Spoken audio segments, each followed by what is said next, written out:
বিসমিল্লাহির রহমানির রহিম। ইন্না ইলাইনা ইয়াবাহুম সুম্মা ইন্না আলাইনা হিসাবাহুম। ইন্না ইলাইনা ইয়াবাহুম, তোমাকে আমার কাছে ফিরে আসতেই হবে। সুম্মা ইন্না আলাইনা হিসাবাহুম, তারপরে তোমাকে তোমার জিন্দেগির হিসাব দিতেই হবে। আল্লাহ এটা প্রথম বলেননি, শেষে বলেছেন। আল্লাহ প্রথম বলেননি। আল্লাহ কি বলছেন? অনেকগুলো জাহান্নামের কথা বললেন সূরাটায়, তারপরে জান্নাতের কথা বললেন, তারপরে চারখানা কুদরতি কথা বললেন। আফালা ইয়ানজুরুনা ইলাল ইবলি কাইফা খুলিকাত ওয়া ইলাস সামাই কাইফা রুফিআত ওয়া ইলাল জিবালি কাইফা নুসিবাত ওয়া ইলাল আরদি কাইফা সুতিহাত। চারখানা কুদরতি কথা বললেন। প্রথমে জাহান্নামের কথা বলে নিলেন সূরা কাসিয়ায়।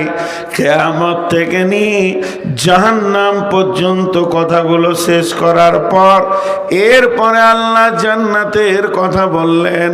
আর জান্নাত আর জাহান্নামের কথা যখন শেষ হয়ে গেল, বিশ্ববাসীকে লক্ষ্য করে বলছেন, তোরা চারটা জিনিস খেয়াল কর, তাহলে তোদের রবের ব্যাপারে তোদের বুঝে আসবি। এরপরে আল্লাহ তাবারাক ওয়া তাআলা বিশ্ব নবীকে বলছেন, বিশ্ব নবীকে বলছেন মানে সমস্ত দায়ীদেরকে বলছেন, ফাযাক্কির ইন্নামা আনতা মুযাক্কির লাস্তা আলাইহিম বিমুসাইতির। তোমাকে বলতে বলেছি, তুমি বলে দাও। তোমাকে বলার জন্য পাঠানো হয়েছে, প্রশাসন ক্ষমতা তোমাকে দেওয়া হয়নি যে তাদেরকে চাপকিয়ে মসজিদে ভরবে। লাস্তা আলাইহিম বিমুসাইতির ইল্লা মান তাওয়াল্লা ওয়া কাফার। এরপরও যদি তারা গর্দন ঘুরিয়ে পালিয়ে যায়, ইল্লা মান তাওয়াল্লা ওয়া কাফার ফায়ুআযিবুহুল্লাহুল আযাবাল আকবার। তো আল্লাহ তাবারাক ওয়া তাআলার বড় আযাবের খবর তাদেরকে বলো। সেই আযাব যেদিন ধরবে সেদিন পালিয়ে যেতে পারবে না। আজকে মানানির কথাতে পালিয়ে যাবে, হাবিবুরের কথা শুনে পালিয়ে যাবে, আর কোনো আলেমের কথা শুনে পালিয়ে যাবে। সেই দিন জাহান্নাম যখন ওকে ধরবে পালিয়ে যেতে পারবে না। ইল্লা মান তাওয়াল্লা ওয়া কাফার ফায়ুআযিবুহুল্লাহুল আযাবাল আকবার। ইন্না ইলাইনা ইয়াবাহুম, আমার কাছে ফিরে আসতেই হবে। সুম্মা ইন্না আলাইনা হিসাবাহুম, এবং আমার কাছে এসে তাকে জীবনের হিসাব দিতেই হবে।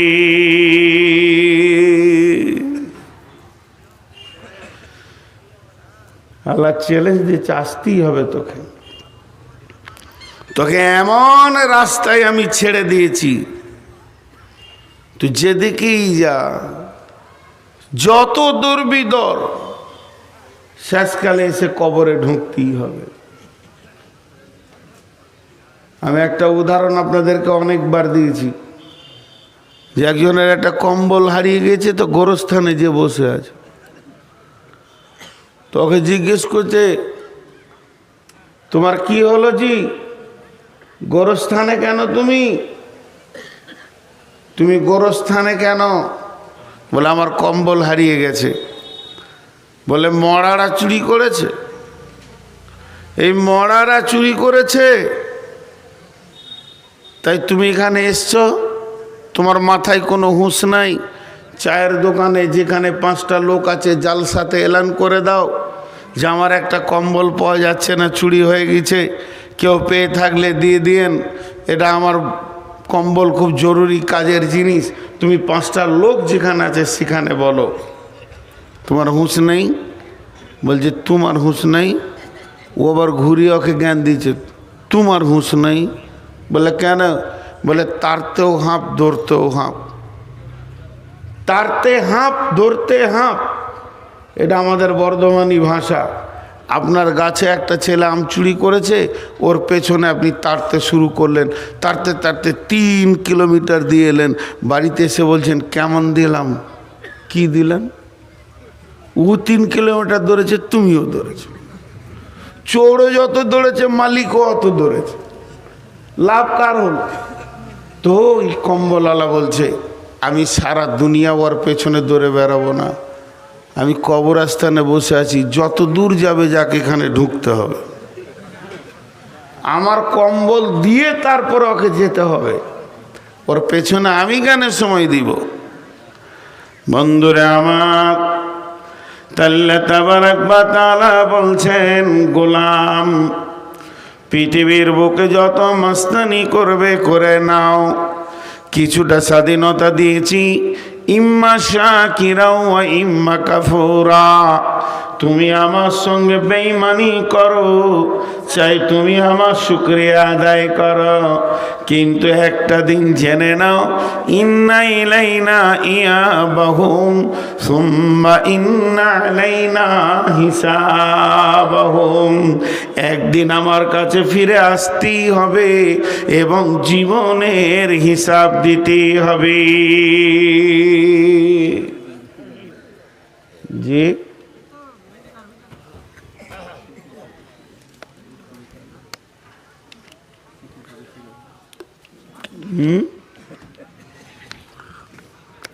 কি কন চা এখানে? আমি যাওয়ার পর আপনারা তিরমিজি শরীফের হাদিস আছে, আলেমদেরকে জিজ্ঞেস করবেন, আমার যদি ভুল হয় তো বলে দিয়েন ফোন করে যেটা ভুল। লোভনীয় খাবার মানুষের সামনে খেতে মানা করেছেন আল্লাহ রসুল, আর চা হচ্ছে এরকম ঠান্ডার সময় সবারই দরকার। আপনি শুরু করে মারবেন, ওখানে দুজন চুমকে উঠবে, এটা কি করে করতে পারেন আপনি? হ্যাঁ, এটা কি করে করতে পারেন? বেশ কিছু কথা আছে, এতিমের সামনে ছেলের গালে চুমা দিও না, আর বিধবার সামনে স্বামীর বড়াই করিও না, ভোকার কাছে রুটি ঝুলিয়ে রাখিও না। এগুলো মানুষ বোঝে কম। এখানে স্টেজে আছে, গরম গরম মারছে, আর ওরা যেন পাপ করে এসেছে, নিচে বসে আছে। জি, এটা আমি পছন্দ করি না। অতএব আমি যখন চলে যাব তারপর আপনারা চায়ের বেরেল নামিয়ে দেবেন, দেখাবেন। একটা কথা আপনাদেরকে বলে রাখি, সেই হাদিসের মধ্যে আছে এটা, কেন কেন একটা শব্দ আছে, কেন, এই শব্দটাকে আগে ভালো করে জেনে নেন। লিমা আরবিতে বলবে কেন, লিমা, এটা কেন, এটা কেন, এটা কেন, এটা কেন। তো পৃথিবীতে যত কেন আছে, যত মানুষ আপনাকে কেন বলবে, সব কেনকে বুদ্ধি দিয়ে টপকিয়ে দেওয়া যাবে। কথাটা বোঝাতে বললাম? আমি এই জালসায় আসিনি, আমি জালসায় আসিনি, আবার 10 দিন পর কোনো জালসায় পাশে এসেছি, ডিহি বড়জে, আপনারা গিয়ে ধরেছেন, আমাদের মথুরাপুর জালসায় এলেন না কেন? আমি চট করে একদম পাক্কা সুন্দর করে মিথ্যা কথা বলে দিলাম, খালু শ্বশুর মরে গেছিল। কি করবেন আমার? হ্যাঁ, মিথ্যা বলে, ঝুঁঠা বলে, কুবুদ্ধি করে পৃথিবীর যত কেন আছে টপকিয়ে দেওয়া যাবে, যাবে কি যাবে না? কিন্তু আল্লাহকে, আল্লাহ যদি বলে কেন তুই এলি না কেন, তো আমার খালু শ্বশুর মরেছে, আল্লাহ জানে কি জানে না? লো, তো আল্লাহর কাছে কেন টপকানো যাবে না, বাস এইটা মাথায় রেখে দেন। এবার আসেন, আল্লাহ যদি কেন বলে, নবীজি বলছেন সঙ্গে সঙ্গে উম্মত রে তুমি জেনে নাও, তোমার ঠিকানা জাহান্নাম হয়ে গেছে। ইন্না ইলাইনা ইয়াবাহুম সুম্মা ইন্না আলাইনা হিসাবাহুম, আমার কাছে ফিরে আসতেই হবে এবং হিসাব দিতেই হবে। ওই হিসাব দিতে দিতে দিতে দিতে কিয়ামতের মাঠে যার আমল নামাতে আল্লাহ একবার বলে দেবে কেন, তো নবীজি বলছেন সঙ্গে সঙ্গে উম্মত তুমি জেনে নাও তোমার ওই কেনটাকে বোঝানোর ক্ষমতা আর নাই। পৃথিবীর এমন ব্রেন নাই যে আল্লাহর কেনটাকে বুঝিয়ে দেবে। যখনই আল্লাহ কেন বলে দিয়েছেন সঙ্গে সঙ্গে জেনে নিতে হবে আমার ঠিকানা জাহান্নাম,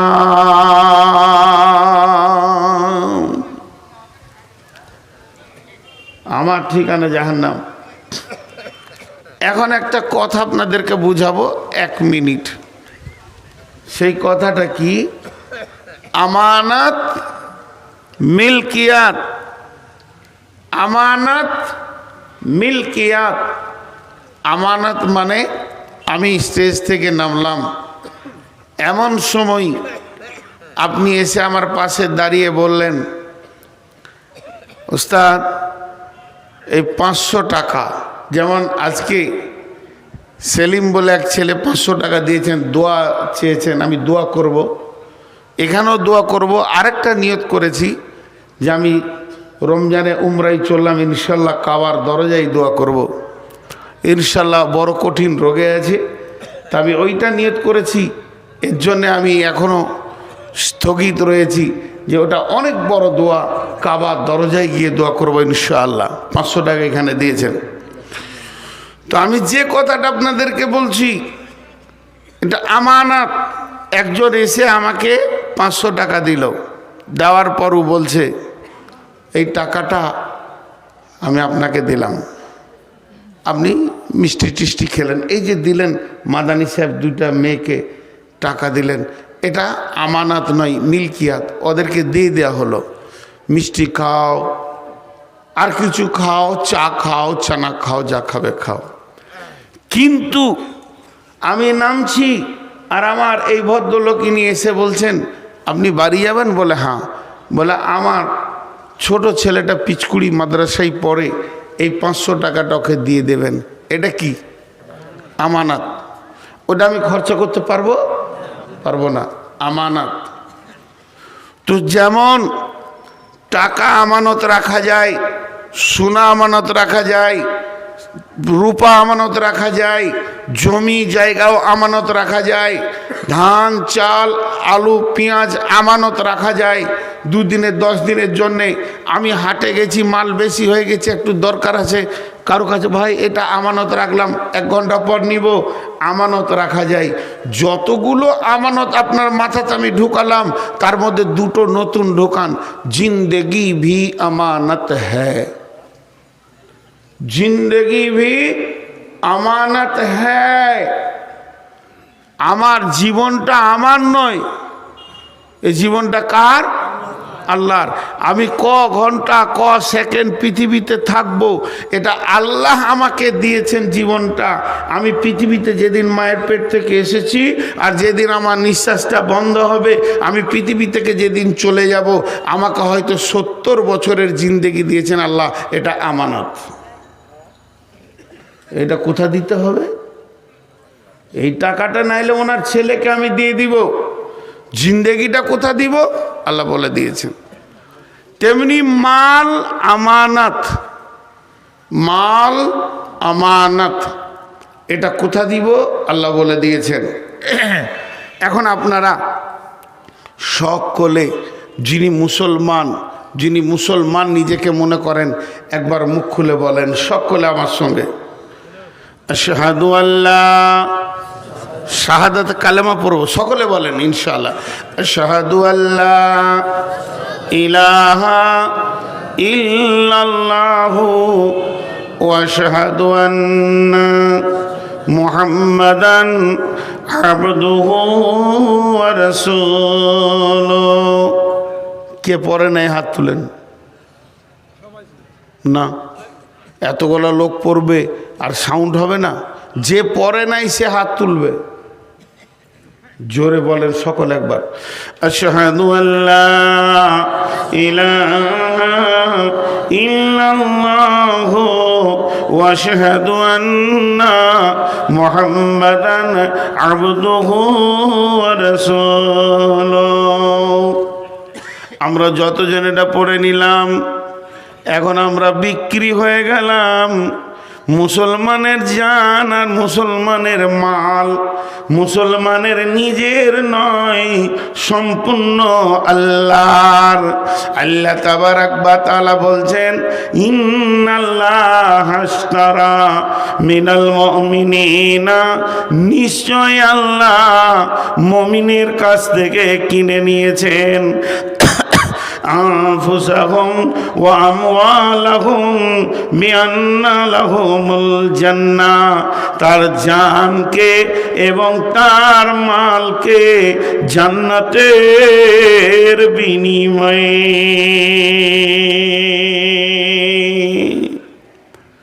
আল্লাহ বলছে তোর জান আর তোর মাল আমি দুটি কিনে নিয়েছি, তুই জান মাল আমাকে দিবি আর আমি তোকে বিনিময়ে টাকা পয়সা দিব না, জান্নাত দিব। জান্নাতের বিনিময়ে আমি কিনে নিয়েছি। কার কাছে কিনেছে? কাফেরের কাছে লয়, মুশরিকের কাছে লয়, ফাসেকের কাছে লয়, জালেমের কাছে লয়। আর আপনার কিনা মুশরিক কাফির এদের মুনাফিকের কাছে নয়, কিনেছে মমিনের কাছ থেকে। তুই মমিন? হ্যাঁ আমি মমিন, আমি মমিন, আমি ইমানদার। আল্লাহ বলছে তোর জান মাল আমার, এবার তোর কাছে আছে আমানত, তোর কাছে আছে আমানত।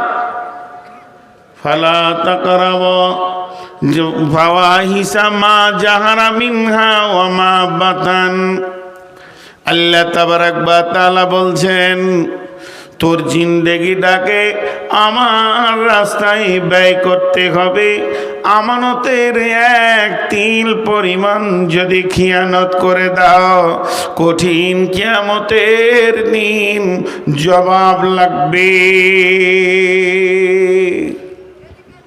কেমন? এবার বুঝাবার জন্যে বলছি, কথাগুলো বুঝার চেষ্টা করেন। আমি বলিনি যে বুখারী মুসলিমে এরকম আছে, শুধু আপনাদেরকে অনুসূচনা দেওয়ার জন্য, বোঝানোর জন্য বলছি। আল্লাহ ডাকছে একজনকে, আয় হাবিবুর রহমান এসো, তোমার জীবনের হিসাবটা দাও, মালেরটা পরে হবে। একদিনের নিচে মনে করেন আল্লাহ তাবারাক ওয়া তাআলা বললেন তোমাকে আমি 70টা বছর দিয়েছিলাম পৃথিবীতে নিঃশ্বাস নিতে। প্রতি বছরে 12টা মাস ছিল, প্রতি মাসে 30টা দিন ছিল, প্রতিদিনে 24টা ঘন্টা ছিল, প্রতি ঘন্টায় 60টা মিনিট ছিল, প্রতি মিনিটে 60টা সেকেন্ড ছিল। তুমি 1 সেকেন্ড, 2 সেকেন্ড, 3 সেকেন্ড করে হিসাব দিতে শুরু করো। দিতে দিতে দিতে দিতে তুমি আমাকে 70 বছর পুজিয়ে দাও। জিন্দেগিটা কোন জায়গায় ব্যয় করেছো? এবার আল্লাহ বললেন মনে করেন আজকের জন্যে তুমি বলো যে 24 তারিখে ফেব্রুয়ারি কিংবা 25শে ফেব্রুয়ারি তুমি কি করেছো। আপনি আমি বলতে শুরু করলাম, আল্লাহ ফজরের সালাত পরে ঘুমিয়ে গেছিলাম, সারা রাত জলসা শুনেছি, উঠতে আমার 10টা বেজে গেল। নাস্তা করলাম, মাঠে গেলাম, কাজে গেলাম, দোকানে গেলাম, জোহরের সময় ফিরলাম, আর একটু আমি রেস্ট করলাম, এরপরে আসরের পর দোকান খুললাম কিংবা মাঠে গেলাম। আল্লাহ বলছে চলো আগে বাড়ো, আগে বাড়ো, আগে বাড়ো। বলতে বলতে সারা দিনটা মসজিদ আর ঘর করে কাটালাম। এরই মাঝে রাস্তায় যেতে যেতে দেখছি জুয়ো চলছে কিংবা তাস চলছে। ওই জায়গায় গিয়ে শুধু একবার দাঁড়িয়েছি, 30 সেকেন্ড, 1 মিনিটও নয়। আল্লাহ ওখানে একবার দাঁড়ালাম, শুধু আল্লাহ বলে দিলে কেন কেন, মানে বিশ্বনবী বলছেন বলছেন তোমার গাড়ির চাকা জমে গেল, আর তুমি জান্নাতে যেতে পারবে না। কারণ আল্লাহ কোরআনে বলেছেন ফালা তাকরাবুল ফাওয়াহিশা মা জাহারা মিনহা ওয়া মা বাতান। ওরে আমার লোক, মুমিন লোক, তোদেরকে যারা আমি জান মাল কিনে নিয়েছি, আমার জানটা পৃথিবীতে হাটে ঘাটে মাঠে বাজারে দোকানে ক্ষয় করবি, খবরদার যেখানে প্রকাশ্যে দিনের বেঈমানি কাজ চলছে, কাবিরা গোনা চলছে, জুয়া চলছে, তাস চলছে, লুবু চলছে, দাবা চলছে, লুচ্ছামি চলছে, বেশ্যাগিরি চলছে, সুদ চলছে, ওই জায়গায় মুমিন তুমি দাঁড়াবে না, ওই জায়গায় তোমার দাঁড়ানো নিষেধ। আমি কোরআনে বলে দিয়েছি, অথচ তুমি ওখানে 30 সেকেন্ড ক্ষয় করে দিয়েছো। আল্লাহ একবার বলবে কেন? নবীজি বলছেন উম্মত তুমি জেনে নাও তোমার চাকা জমে গেছে। এটা জানের হিসাব, মালের হিসাব এরকম লাগবে। আল্লাহ মাদ্রাসায় দিয়ে দিয়েছি 10,000, ঠিক আছে। মসজিদে 20,000, ঠিক আছে। এতিম মিসকিনকে দিয়েছি 50,000, ঠিক আছে, কোনো অসুবিধা নেই। আমি বলেছি মালগুলো ওখানেই দাও। হুট করে বলে দিলে পূজার চাঁদা চাইছিল, মাত্র 2 টাকা দিয়েছি। কেন? বাস জমে গেল, চাকা জমে গেল, আর আগে বাড়বে না। অতএব ইন্না ইলাইনা ইয়াবাহুম সুম্মা ইন্না আলাইনা হিসাবাহুম। আল্লাহ তাবারাক ওয়া তাআলা বলছেন আমি মুমিনের জান, মুমিনের মাল জান্নাতের বিনিময়ে কিনে নিয়েছি।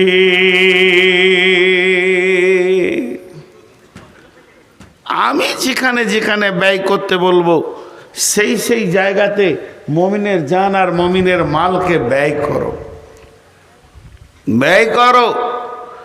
কিন্তু আমরা উল্টো জায়গায় ব্যয় করি। ইউকাতিলুনা ফি সাবিলিল্লাহি ফায়াকতুলুনা ওয়া ইউকতালুনা ওয়া'দান আলাইহি হাক্কান ফিত তাওরাতি ওয়াল ইনজিলি ওয়াল কুরআন। আল্লাহ কত বড় কথা বললেন। রব্বুল আলামিন বলছেন যে আমি তোমার জান মাল কিনে নিয়েছি। ইউকাতিলুনা ফি সাবিলিল্লাহি, তুমি আল্লাহর রাস্তায় কতল করো। ফায়াকতুলুনা ওয়া ইউকতালুনা, প্রয়োজন হলে তুমি নিজের মাথা দাও, না হলে কারো মাথা নাও। মেন হচ্ছে আমার দিনকে বাঁচাতে হবে। আমি আমার দিনের জন্যে তোমাদেরকে পাঠিয়েছি। হে মুমিনের দল, যে দিক থেকে আমার দিন বাঁচবে ওটাই করতে হবে। প্রয়োজনে তোমার জান যাবে, প্রয়োজনে তুমি জান নেবে, থাকতে হবে আমার দিন।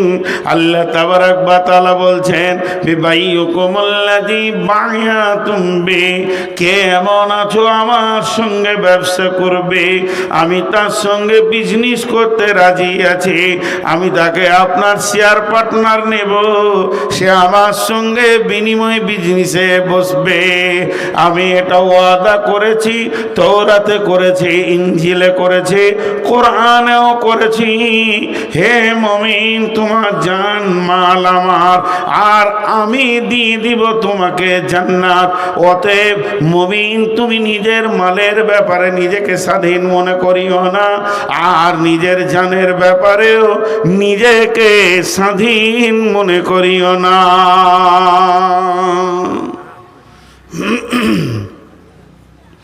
কিন্তু আমরা জান মালের ব্যাপারে উদাস উদাস উদাস, খেয়ালই নেই। আমাদের কি হয়, একটা ভিখারি এসছে 1 টাকা চাইছে। সকালে বাজারে গেছেন, একটা ভিখারি এসছে, ওকে 1 টাকা চাইছে, ধুমকিয়ে দিলেন, যা তো হামাকাই খুচরা খাজরা না এসে বিরক্ত করে, বকলেন। আর বন্ধু ওকে নিয়ে হোটেলে ঢুকে, মিষ্টির দোকানে ঢুকে মিষ্টি সিঙ্গারা ল্যাংচা চমচম করে 200 টাকা খরচা করে দিলেন। কোনটা আল্লাহর কাছে জমা হবে আর কোনটা খরচার খাতায় জমা হবে, খরচা লাগবে আল্লাহর কাছে হিসাব দিতে হবে, এটা আমাদের জ্ঞানের খাতায় কোলাইছে না। জি, এটা জ্ঞানের খাতায় কোলাইছে না। বিশ্বনবী বললেন, মোতার প্রান্তে আমাদের মুসলিমদেরকে, কোরআনকে পৃথিবী থেকে উৎখাত করার জন্যে আপনার কিনা বেঈমানেরা এসে হাজির হয়ে গেছে। এবার চলো মুসলিম সৈন্য রেডি হও, অভিযান চলছে তবুকে, নাই কোনো অস্ত্র নাই কোনো শস্ত্র, তোমরা নিজের মাল জমা করো। যখনই নবীজির ঘোষণা হলো, নিজের মাল এনে সাহাবীরা মসজিদে নববীতে জমা করছেন, সেই সাথে মেয়েরা তাদের মাল দিতে রয়েছেন, নাকের কানের খুলে দিচ্ছেন। একদিকে সাহাবীরা নিজের ঘরে টুকরি করে খুরমা খেজুর যা কিছু রয়েছে রসুলের কাছে হাজির করছেন। এই অবস্থা যখন চলছে, আব্দুল্লাহ জুলবাদাজাইন একটা সাহাবীর নাম। এই সাহাবীটা কেমন সাহাবী? এর আব্বা মারা গেছে, মা বিধবা, চাচার কাছে মানুষ হয়েছে, আর চাচার মালের ঢেরি লেগে আছে। চাচা শুধু ঈমান আনার কারণে, চাচা বেঈমান, ভাইতি যা ঈমান এনেছে, তাই বাড়ি থেকে তাকে নাঙ্গা করে বের করে দেওয়া হয়েছে। তাকে এমনকি একটা লুঙ্গিও দেওয়া হয়নি। ওই ছেলেটা যখন বের হয়ে যায়, মা একটা কম্বল ছুঁড়ে দিয়েছিল, অর্ধেক কম্বল কোমরে পড়েছে, অর্ধেক গায়ে নিয়ে রসুলের দরবারে হাজির হয়েছেন। মসজিদে নববীতে আসহাবে সুফফা, যে সাহাবীদের কোনো ঘর বাড়ি ছিল না, সংসার ছিল না, জমি জায়গা মাল ধন কিছুই নাই, মসজিদে একদিন নয়, দুদিন নয়, 7 দিন, 10 দিন, 20 দিন উপোস পড়ে থাকতো। সাদাকার খেজুর আসতো, হাদিয়া আসতো, তাই খেয়ে তারা জীবন যাপন করত। আব্দুল্লাহ সম্ভ্রান্ত ঘরের ছেলে, মালদার ঘরের ছেলে, শুধু কালেমা আনার কারণে আব্দুল্লাহকে গিয়ে আসহাবে সুফফাদের মধ্যে রয়েছে। আর যখন মসজিদে নববীতে মালের ইবাদত শুরু হয়ে গেছে, দানের ইবাদত শুরু হয়ে গেছে, ইয়া রাসূলুল্লাহ আমারটা নেন, ইয়া রাসূলুল্লাহ আমারটা নেন, আব্দুল্লাহ একবার করে উঠছে আর একবার করে বসছে, মনে মনে ভাবছে, গায়েরটা দিলে গা খালি, নামটা দিলে পাছা খালি, আমি কোনটা দিব রে? আজকে কি এই প্রতিযোগিতায়, এই লিস্টে কি আমার নামটা আসবে না? একটা খেজুরও নাই, জয়মালের উপরে খেজুরটা রেখে দি। এত আফসোস, মনের ভিতরে জোয়ার ভাটা চলছে। এমন সময় আব্দুল্লাহ থাকতে না পেরে রসুলের কাছে এসে হাজির হয়ে গেলেন। ইয়া রাসূলুল্লাহ, ইয়া হাবিবাল্লাহ, আজকের মালের প্রতিযোগিতাতে আমি আব্দুল্লাহকে শরীক হতে মন যেছে, কিন্তু আমার কাছে কোনো মাল নাই যেটাকে দিয়ে আমি শরীক হব। অনেক ভেবে চিন্তে একটা জিনিস খুঁজে পেয়েছি। দয়ার নবী গো, যদি আপনি কবুল করলেন তো কাজে লেগে যায়। বলে কি? বলে আমি আমার জানটাকে আল্লাহকে দিয়ে দিতে চাই। বিশ্ব নবী বললেন, আব্দুল্লাহ কবুল, তুমি রেডি হয়ে যাও। এবার তবুকের ময়দানে যখন সৈন্যরা যেতে শুরু করলেন, আব্দুল্লাহ গিয়ে রসুলের কাছে দোয়া নিচ্ছেন, ইয়া রাসূলুল্লাহ আমি অভিযানে বের হয়ে গেলাম। বিশ্ব নবী আব্দুল্লাহর ঘাড়ে হাত রেখে বললেন, আল্লাহ আমি আব্দুল্লাহর রক্তকে বেঈমানদের জন্য হারাম করে দিলাম। আব্দুল্লাহ চিৎকার মেরে কেঁদে উঠে বলছেন, ইয়া রাসূলুল্লাহ আমি তো শহীদ হওয়ার জন্য এসেছি, আর আপনি যদি আমার রক্ত হারাম করে দেন তাহলে আমি কেমন করে করে শহীদ হব দয়ার নবী গো। এমন সময় বিশ্ব নবী বললেন, আব্দুল্লাহ রে, ইসলামের ব্যাপারে তোমার যা ত্যাগ আছে, তুমি বিছানায় মরলেও শহীদের দলে উঠবে। ওই আব্দুল্লাহ তবুকের প্রান্তে খোলা আকাশের নিচে কয়েকদিন মহড়া থাকার কারণে কঠিন জ্বরে আক্রান্ত হয়ে জীবনের মতো পৃথিবী থেকে বিদায় নেন। আল্লাহর নবী আব্দুল্লাহ জানাজা পড়লেন, আব্দুল্লাহর লাশকে কবরে রাখলেন, আর আল্লাহকে বললেন, আল্লাহ আজকে রাত্রি পর্যন্ত আমি আব্দুল্লাহর উপরে রাজি ছিলাম, তুমিও রাজি হয়ে যাও।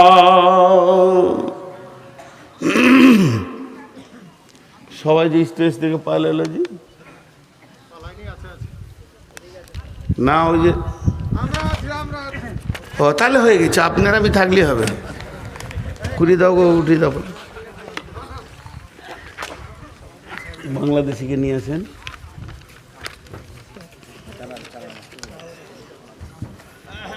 আমার 12টা পর্যন্ত না, 12টা পর্যন্ত, তারপরে তো কিছু খানিক খালে কালেকশন করবো।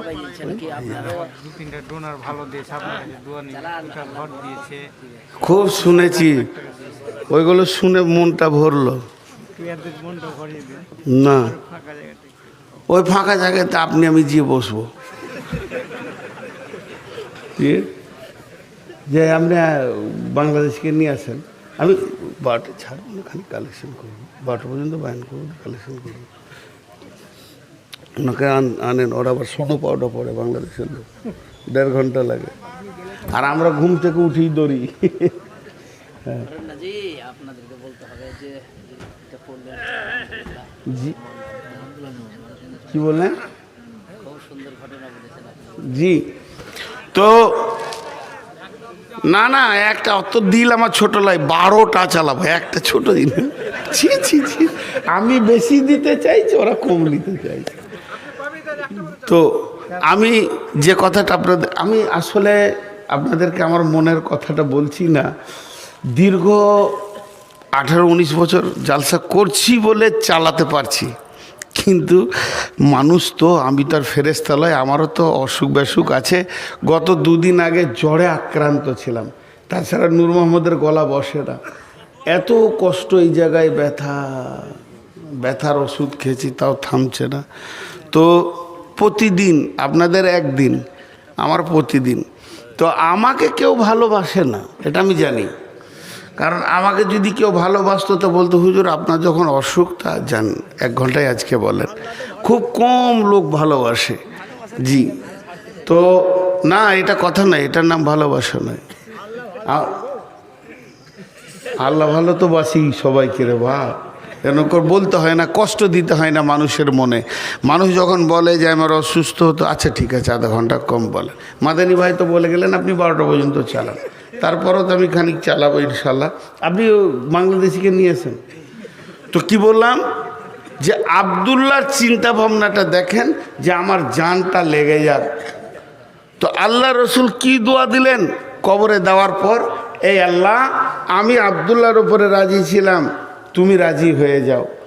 আচ্ছা, এখানে গাড়ির ড্রাইভার কে কে আছেন? 4 চাকা নয়, 2 চাকাও হলে কে কে মোটরসাইকেল চালাতে পারি?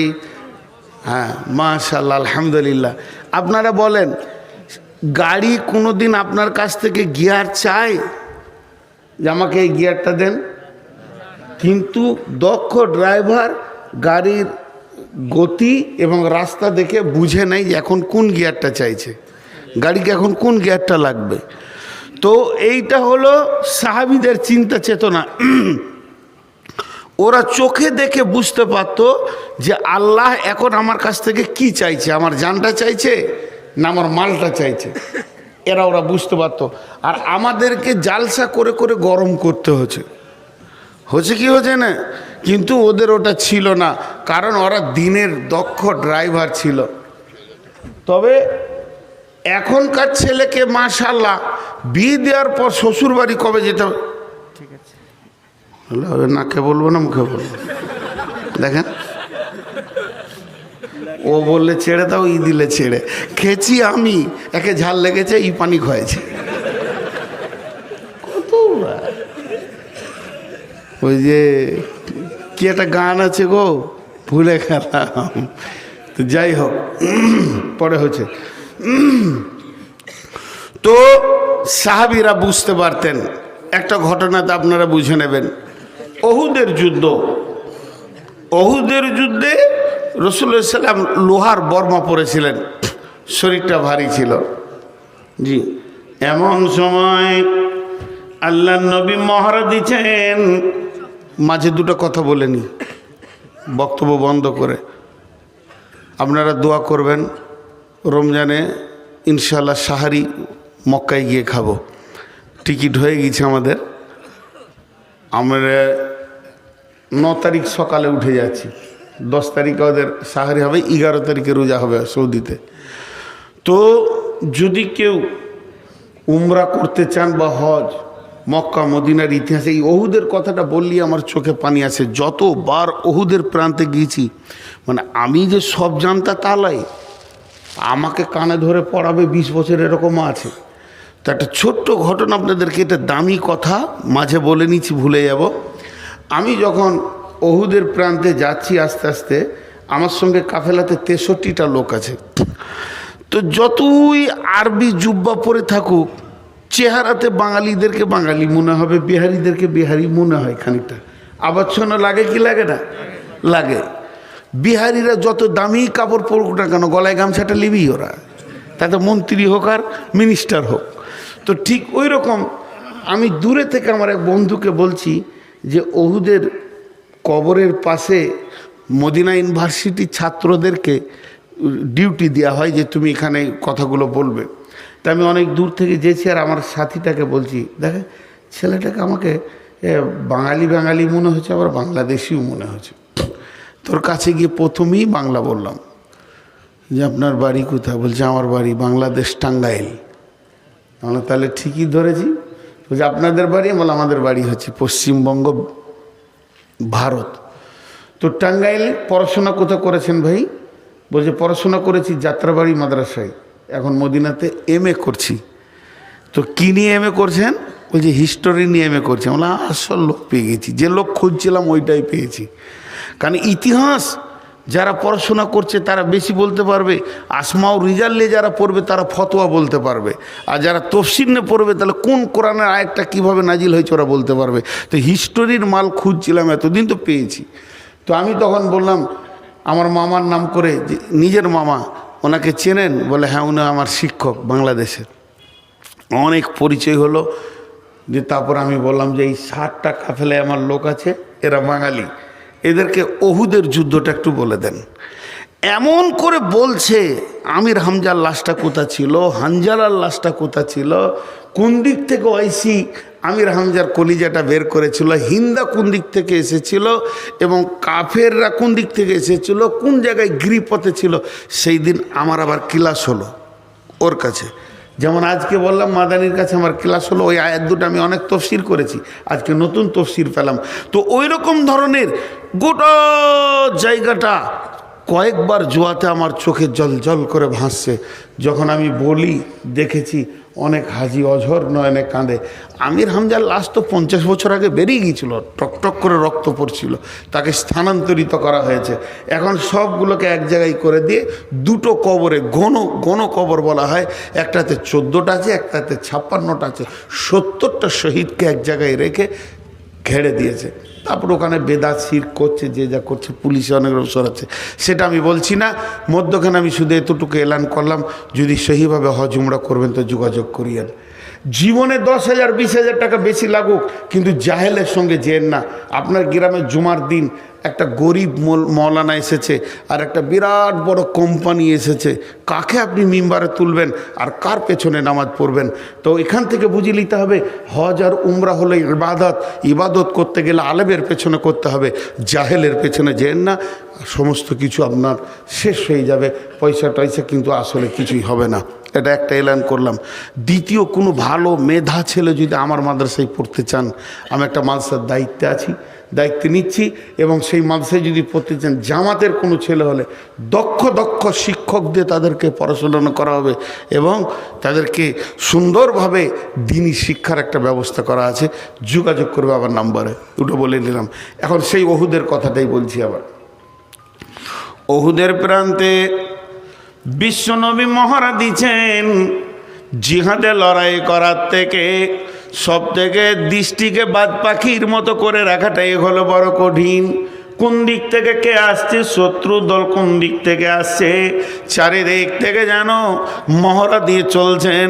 এমন সময় নবীজি চাইছেন একটা পাথরে উঠব, যেই বারবার ওঠার জন্য চেষ্টা করছেন, কিন্তু স্বাভাবিকতায় পাথরটা উঁচু হয়ে গেছে, বিশ্বনবী উঠতে পারছেন না। এমন সময় হযরতে তালহা, আমি বললাম প্রথমেই বলেছি সাহাবীরা জানতেন এখন কোন গিয়ারটা লাগবে, ফার্স্ট গিয়ার না সেকেন্ড গিয়ার। ইসলামকে তারা চালিয়েছে, ইসলাম নামে গাড়ির তারা ড্রাইভার ছিল, আর আমাদেরকে বলতে হবে তুমি অমুক গিয়ারটা দাও। বন্ধুরা আমার, হযরতে তালহা দেখে নিলেন নবীজি পাথরটাই উঠবেন কিন্তু পারছেন না, শরীরটা লোহার বর্মা জামা পরে নিয়ে ভারী হয়ে গেছে।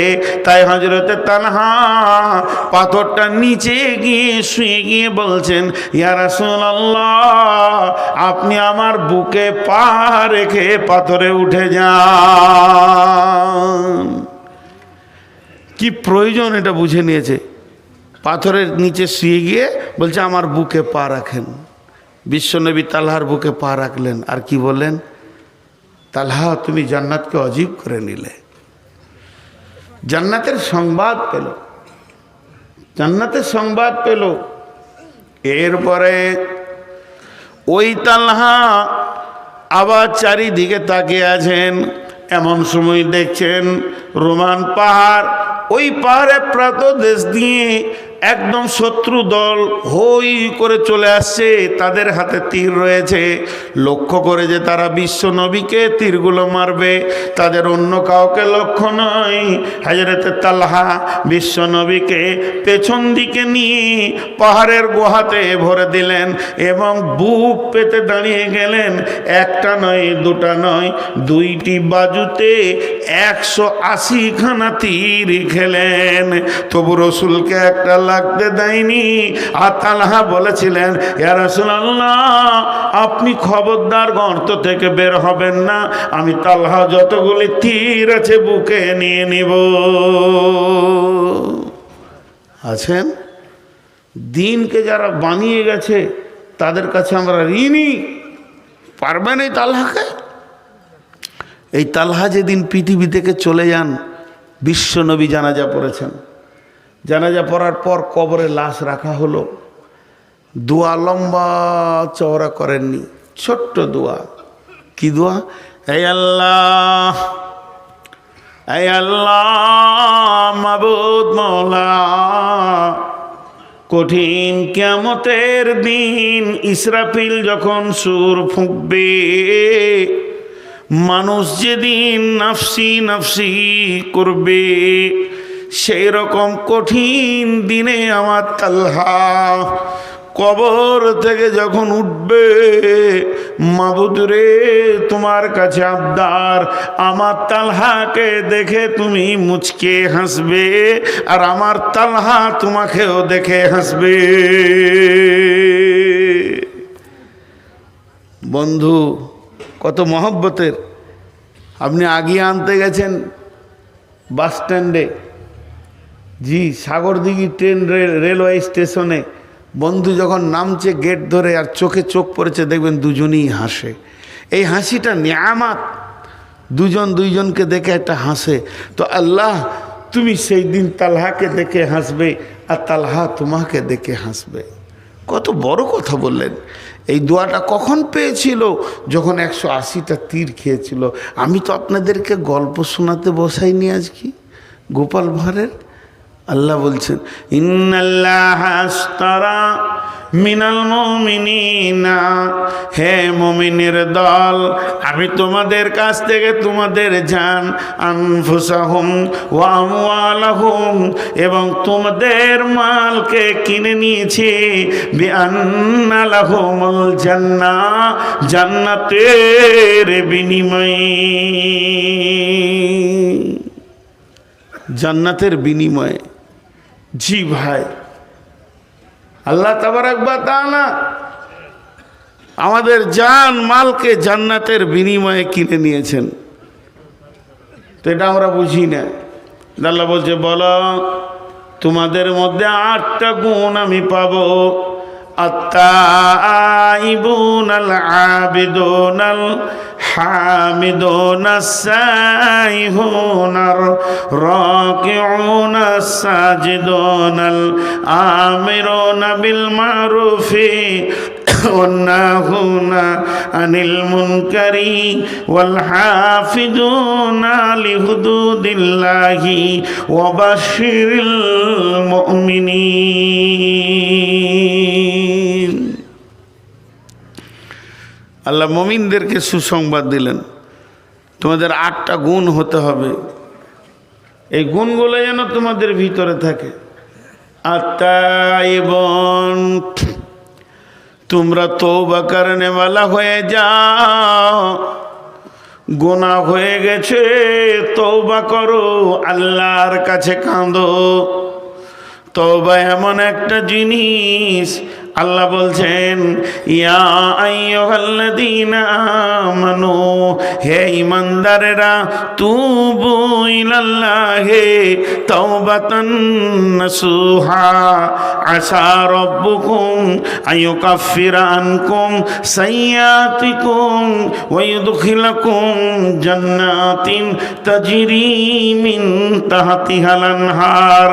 হে ঈমানদারেরা, তোমরা তওবা করো, প্রতিজ্ঞাবদ্ধ তওবা, নাসুহা, ওই তওবাটার ভিতরে এমন ইখলাস থাকবে, এমন প্রতিজ্ঞা থাকবে, যখন তুমি তওবা করবে তখন অন্তত নিয়ত করবে যে জীবনেও এ গুনাহ আর দ্বিতীয়বার করব না। তোমরা তওবা করনেওয়ালা হয়ে যাও। তুবু ইলাল্লাহি তাওবাতান নাসুহা, আসা রাব্বুকুম আইয়ুকাফিরা আনকুম সাইয়্যাতিকুম ওয়া ইউদখিলাকুম জান্নাতিন তাজরি মিন তাহতিহাল আনহার। আশা করি আল্লাহ তোমার জীবনের গুনাহগুলোকে শুধু মাফ করবেন না, নেকিতে পরিণত করে দেবেন, এবং এমন একটা জান্নাতে ঢুকাবে যে জান্নাতের নিচে কুলকুল করে নদী বইছে।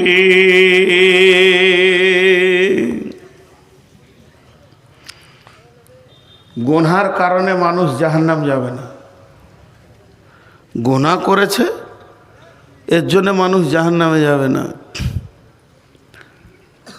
কিয়ামতের মাঠে ধরেন আমাকে জাহান্নামের ফেরেশতা টানছে, যদি গায়ে বল থাকে একটু মারো থাপড় আর কানে, জাহান্নাম কেন নিয়ে যাবি তুই? তোর বাপের জান্নাত? জান্নাত তো আমার, তোর, আমার আল্লাহর জান্নাত। আল্লাহ বলে কি? বলে তোমার ফেরেশতাতে ধরেছে। বলে কেন? বলে জাহান্নাম যেতে হবে। তা আল্লাহ বললো যা জাহান্নামে। যদি বান্দা জিজ্ঞেস করে কেন যাব, তা আল্লাহ বলবে গুনাহ করেছিস ওই জন্যে। লাও, আমি এটা বুঝানোর জন্য বলছি, ভাবিয়েন না যে কোরআনের আয়াত বলছি। আল্লাহ বলছে জাহান্নাম যা, তোকে ফেরেশতাতে টানছে। তো আমি বলছি কেন? তা আল্লাহ বলছে গুনাহ করেছিস তার জন্যে। লাও, এবার যদি আমি আল্লাহকে বলি আল্লাহ আপনি বলেছেন ইন্নাল্লাহা গফুরুর রহিম, নিশ্চয়ই আল্লাহ জবরদস্ত কঠিন গুনাহকে মাফ করনে ওয়ালা। আপনি কোরআনে বলেছেন মাফ করনে ওয়ালা, আর আল্লাহ রাসূল বলেছেন কুল্লু বানি আদমিন খাত্তা, প্রত্যেকটি বানি আদম ভুলের মধ্যে ডুবে আছে। আমাদেরকে যখন বানানো হয়, একটা ঘরকে সিমেন্ট ঢালাই করা হচ্ছে, তোর মধ্যে রড আছে, পাথর আছে, সিমেন্ট আছে, বালু আছে, সিমেন্টের কেমিক্যাল আছে, কেমিক্যাল না থাকলে এমন জমবে না। আপনি যখন মানুষকে বানান, মানুষের ভিতরে পাপ করার মতো গুণটা দিয়ে বানিয়েছেন। এটা মানুষ পাপ করবে, তওবা করবে, পাপ করবে, তওবা করবে। গুণটা যদি আপনি না দিতেন তো আমরা তো পাপ করতাম না। আল্লাহ তাবারাক ওয়া তাআলাকে তিনখানা জিনিস ভালো লাগে। এক নম্বর হচ্ছে আমার গোলাম আমাকে ছাড়া কাউকে ডাকবে না, অন্য কাউকে সাজদা করবে না, এটা আমাকে ভালো লাগে। আল্লাহ বলছেন আমাকে দ্বিতীয় নম্বর ভালো লাগে আমার গোলাম আমার বরত্ব বয়ান করবে, আমি তার কাছে আমার ছাড়া অন্য কেউ বড় নয়। তিন নম্বরে আমাকে ভালো লাগে আমার গোলাম যখন গুনাহ করে দুইটি চোখে পানি বের করে, তখন আমাকে ওই সময়টা এত ভালো লাগে গুনাহগুলোকে আমি নেকিতে পরিণত করে দিই। শুধু তাই নয়, আমার রব কত বড় মেহেরবান, 70 বছরের কঠোর পাপীকেও তিনি মাফ করতে রাজি আছেন। তাহলে যাদের মাবুদ এত মেহেরবান, তার গোলাম কেমন করে জাহান্নাম যাবে?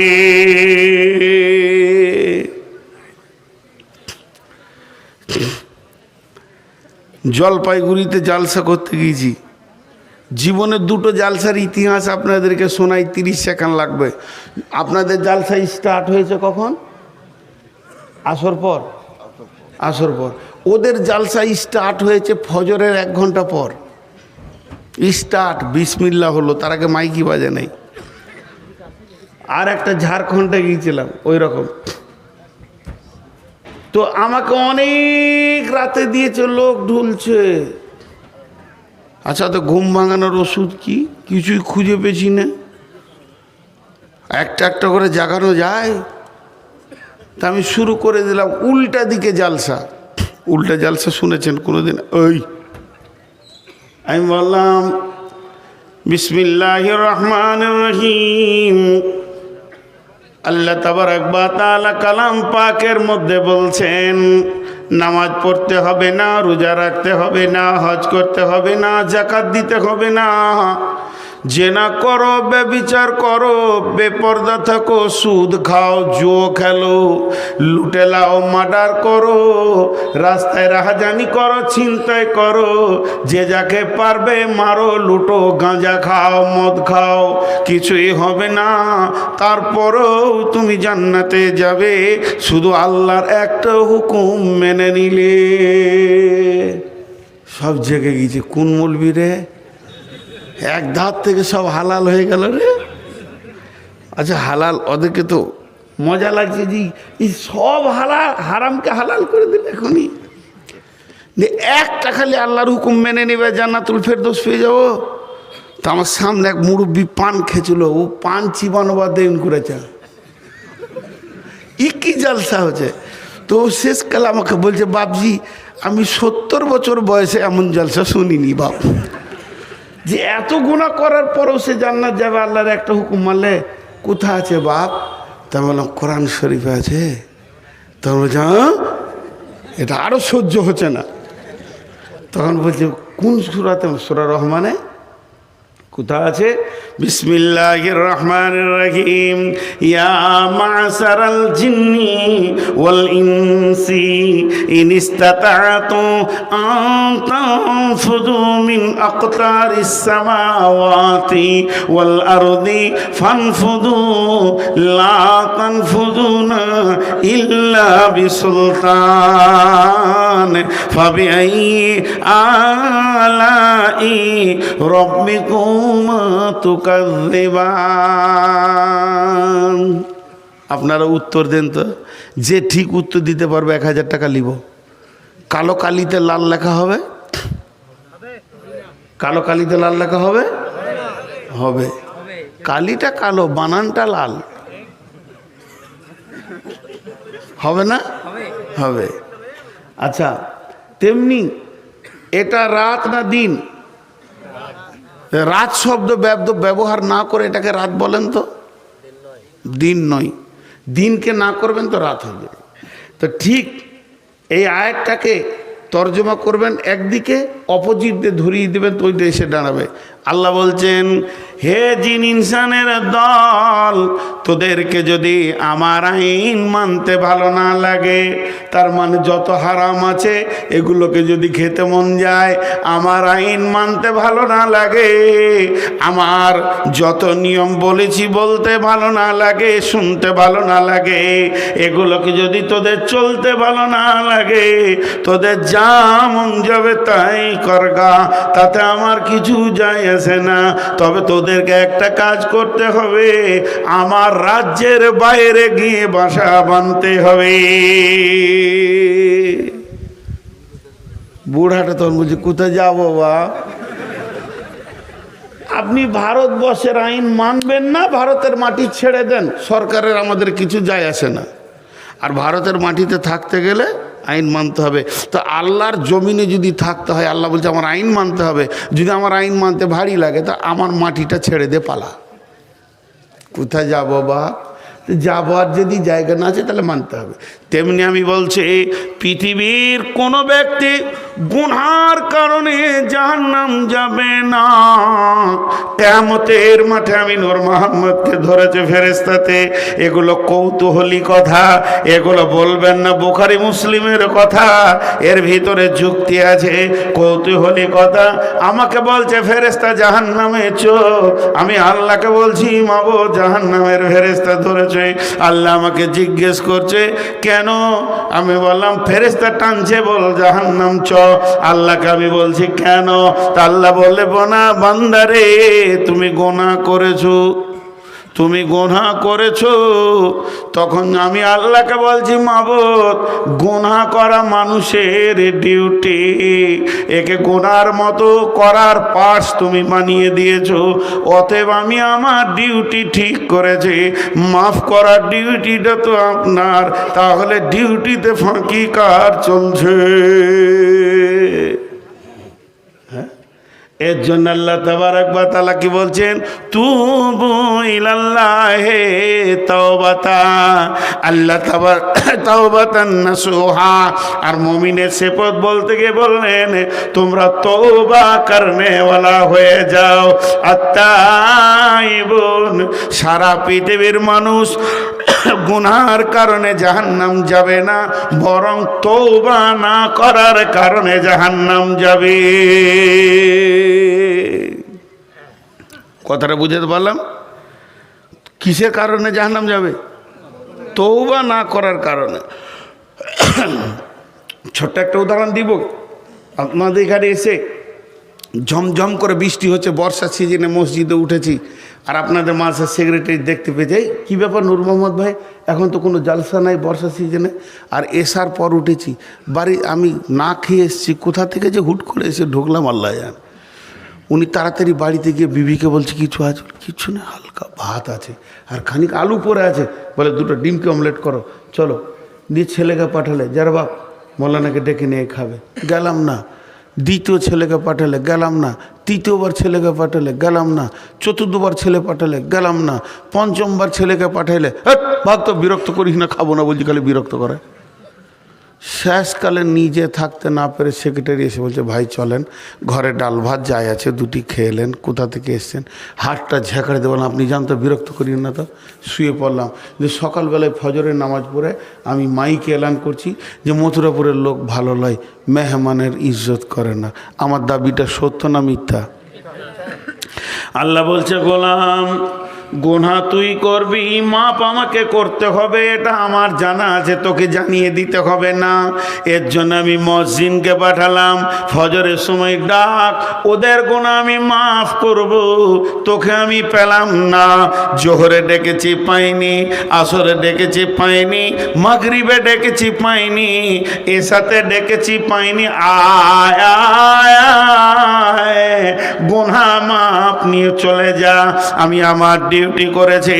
5 বার যখন মুয়াজ্জিন দিয়ে পেলাম না, গভীর তাহাজ্জুদের টাইমে আমার রব আপনার আমার দরজার কাছে এসে বলছে, গোলাম ওঠ, গুনাহ করেছিস, জাহান্নামের আগুন জ্বলে গেছে, একবার তুই রব্বানা বলে চোখের পানিতে কাঁদ, আমি রব মাফ করার জন্য রেডি হয়ে আছি। তারপরও আমি রব্বানা বলে কাঁদলাম না, মাফ নিলাম না।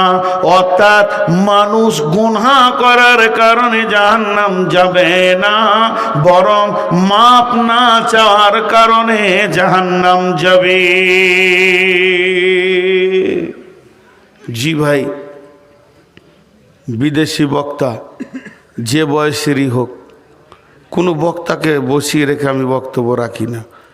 আজকে 2টা কথা বলে নিলাম, খালি 2টি লোক দেখতে চাইছি, 20,000 আর 50,000 10,000 দাঁতা কে আছেন, মাত্র 3 মিনিট দেখব, দিয়ে ছেড়ে দিব। আল্লাহর গোলাম কেউ আছেন? জি, আর একজন বলেছেন, ওনার জন্য আমি ইনশাল্লাহ দোয়া করছি, আল্লাহ ওনার রোগকে ভালো করে দেন, বলেন আল্লাহুম্মা আমিন। পেটের কঠিন রোগে ভুগছেন, আল্লাহ তার শেফায়ে কামেলা দান করুন, আল্লাহুম্মা আমিন। শেফায়ে আজেলা দান করুন, আল্লাহুম্মা আমিন। আর পৃথিবীর বুকে আল্লাহ তাবারাক ওয়া তাআলা তাকে সুস্থ জীবন দান করুন, আল্লাহুম্মা আমিন।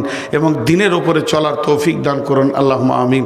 বাকি ইনশাআল্লাহ আমি কাবার দরজায় দোয়া করব। খুবই ওনার কথাটা আমার মনে লেগেছে। বাপ মায়ের নামে মাশাআল্লাহ 500 টাকা দান করেছে। আমি 1000 2000 5000 3 মিনিট থাকবো, মাত্র 3 মিনিট। কেউ আছেন আল্লাহর গোলাম? জি, এই দোয়া নিয়ে অনেক ভেজাল চলছে, হাত তুলে না তুলে। এখন কোথা যাব? জি, সেলিম হোসেন, কোথা বাড়ি? পোলাডাঙ্গা। সব 200 টাকা নোটগুলো কোথা থেকে বেছে নিচ্ছ তুমি? মাশাআল্লাহ, দেন মাশাআল্লাহ। আব্বার নামে কত আছে? হ্যাঁ, 5,000। আর মায়ের নামে 5,000। ও ভাই, ও সোনামানি কেটে বললো বেনামিতে দেন। জি, আর কেউ আছেন? আপনি আব্বার নামে 5,000 দিলেন, মায়ের নামে দেন 5,000। দেবেন না? মায়ের উপর রাগ আছে? ফের খেপা, মা যে মাকে 15,000 দিতে হবে, তো আব্বা 5,000। হিসাবের দান কত? 5 মানে 5,000। আর কত? পকেটে নাই, 100 টাকাও নাই, ভাড়ার টাকাটাও নাই, নিয়ে যান 200 টাকা। মাশাআল্লাহ, 3,000।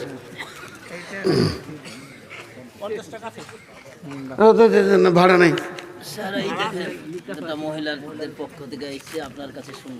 না, কোনো ফতোয়ার উত্তর দিন না, ও মহিলাদের কথা উত্তর দিন। আজকে আমি সব ভালো লেগেছে, কিন্তু আপনাদের কাছে আমি কোনো প্রশ্নের উত্তর দিই না, জানি না।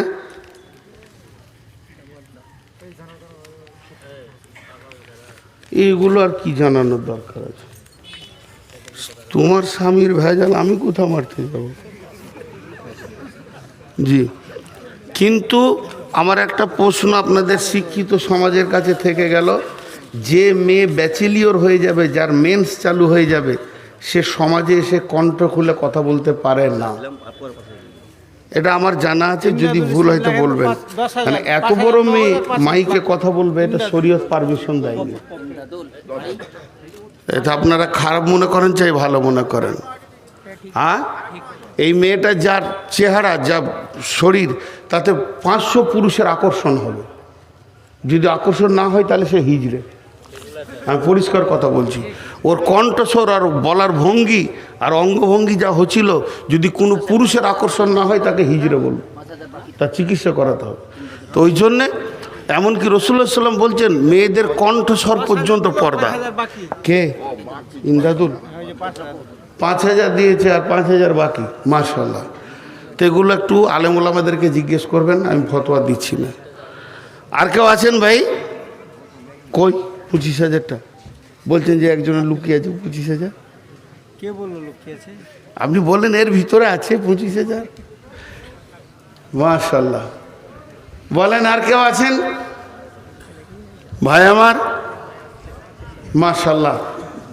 বিদেশি মেহমান, বাবার আর শ্বশুর নামে, আর দুটো শাশুড়ি আর মা বাদ গেল।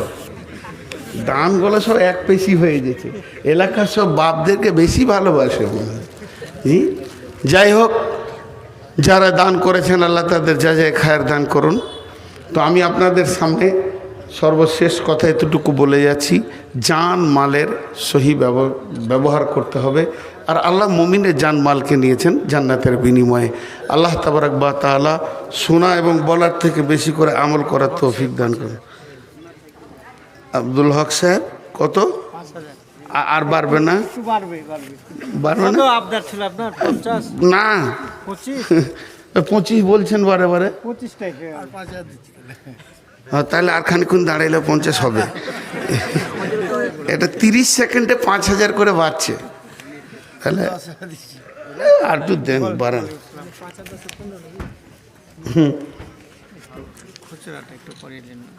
খুচরা হবে কি করে?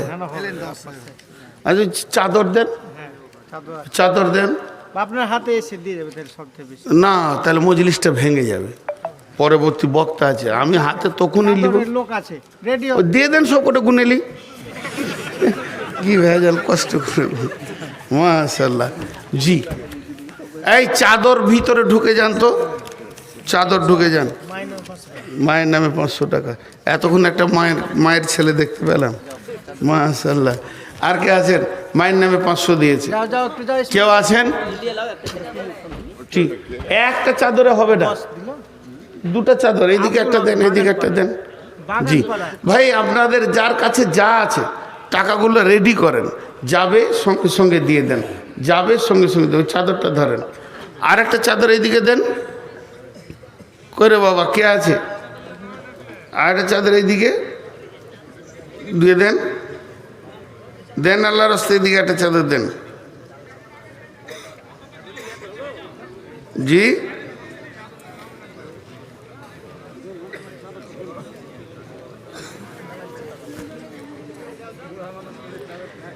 চাদর দুটো তিনটে না দিলে হবে না, চাদর একটা দিলে হবে না, চাদর একটা দিলে হবে না। ইসমাইল ধর, ইসমাইল ধর, ইসমাইল।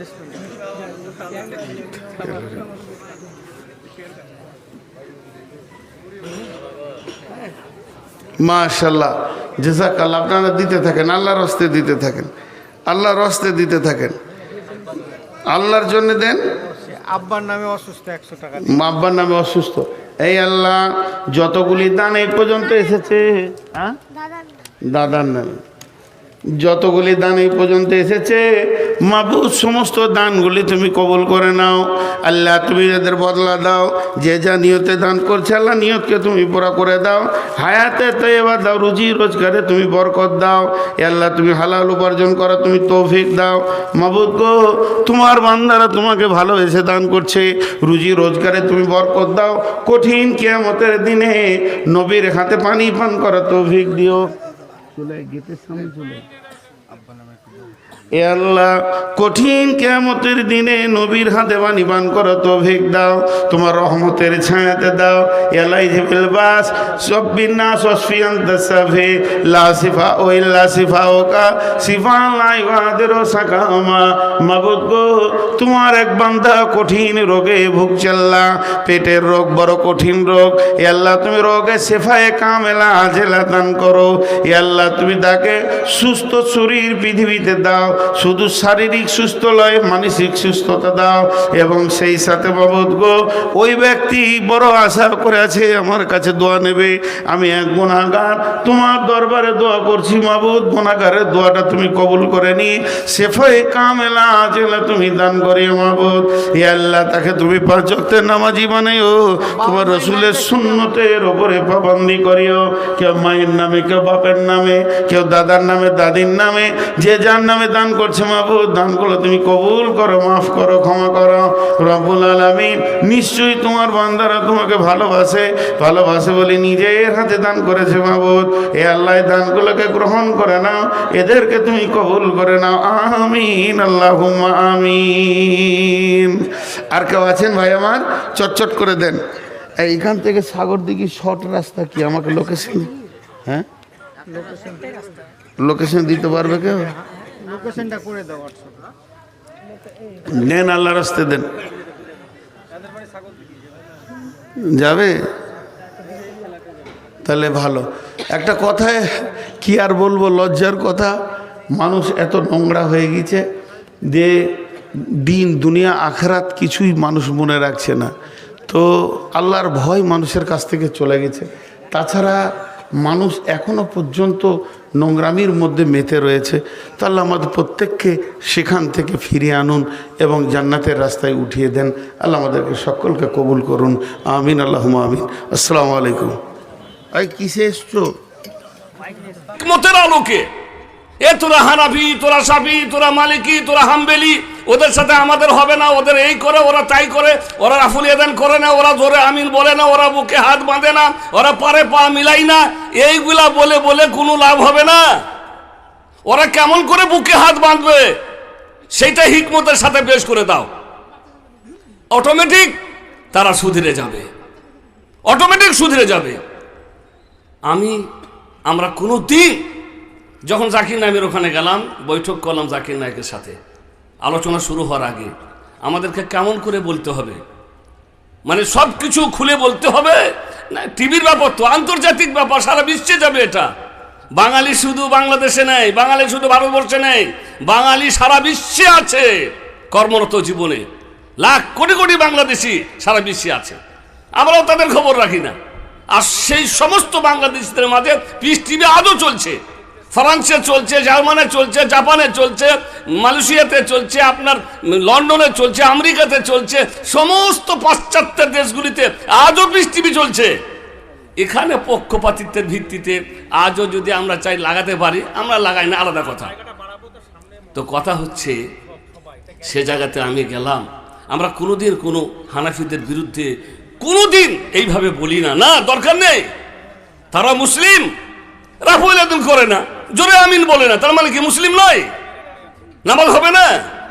আমি সব জায়গাতে বলি, 30 বছরের জীবনে সৌদি আরবে আছি, বড় বড় শেখ, সেখানকার বিশাল বড় বড় পণ্ডিত, আব্দুল্লাহ বিন বাজ, আল্লামা উসাইমিন, আল্লামা আলবানী, এই সমস্ত রাহিমাহুমুল্লাহ, যারা বড় বড় পণ্ডিত, হাদিস ও কোরআনের পণ্ডিত, যাদের পাণ্ডিত্যের সামনে আমরা কিছুই নয়, তাদের কথা থেকে কিছু নিয়ে আমরা বলি, তাদের ফতোয়া থেকে দেখে কিছু মানুষদেরকে শিক্ষা দিই। তাদের একই কথা, রাফুল ইয়াদান করা নবীর সুন্নত, বুকে হাত বাঁধা সঠিক উক্তি। কিন্তু কেউ যদি বুকে হাত না বাঁধে, তার মানে তার নামাজ বাতিল হয়ে যাবে না? কেউ যদি হাত না তুলে, নামাজ বাতিল হয়ে যাবে না? পায়ে পা মিলাই না, নামাজ বাতিল হবে না? সুন্নত ছেড়ে দিয়েছে, সঠিকটা বাদ দিয়েছে, যার কারণে নামাজ বাতিল হয় না। এটাই আমরা বলি, কোনো করা ফতোয়া দিই না, কারো বিরুদ্ধে না। তো জাকির নায়েককে বললাম যে আলোচনা কিভাবে করতে হবে। তো উনি বললেন সমস্ত কোরআন ও হাদিসকে সঠিকভাবে তুলে ধরতে হবে, কারো নাম লিবেন না, বাস। এই হচ্ছে মানহাজ, তরিকা পদ্ধতি। কোনো জায়গাতে পাবেন না। আমার কথা বলেন, মতিউর রহমান মাদানির কথা বলেন, আরো যত পৃথিবীতে আলোচক, কারো পাবেন না কেউ বলেছে যে হানাফিরা এই করে, বেরেলিরা এই করে, শাফিরা এই করে, খবর কেউ কাউকে পাবেন না যে কারো নাম নিয়েছে। শুধু আমরা কোরআন ও হাদিসকে মানুষের কাছে তুলে ধরে বলে দিয়েছি, এই হচ্ছে সহি সুন্নত, এটা নবী করেছেন, এটা নবী করেননি, এটা করতে বলেছে, এটা করতে বলেননি, এছাড়া আর কিছুই নাই। কয়েক বছরের মধ্যে এত আলোড়ন সৃষ্টি হয়ে গেল যে মানুষের ঘরে ঘরে পিস টিভির কারণে সব ছেলেগুলি পরিবর্তন হয়ে যাচ্ছে। হানাফির ছেলেগুলি আহলে হাদিস হয়ে যাচ্ছে, ফুরফুরা শরীফদের ভক্ত কমে যাচ্ছে, পীরদের ভক্তি মানে মুরিদ কমে যাচ্ছে। ওদের মধ্যে এখন শুরু হয়ে গেল বিরাট আলোড়ন, কি করা যায়, কি করা যায়।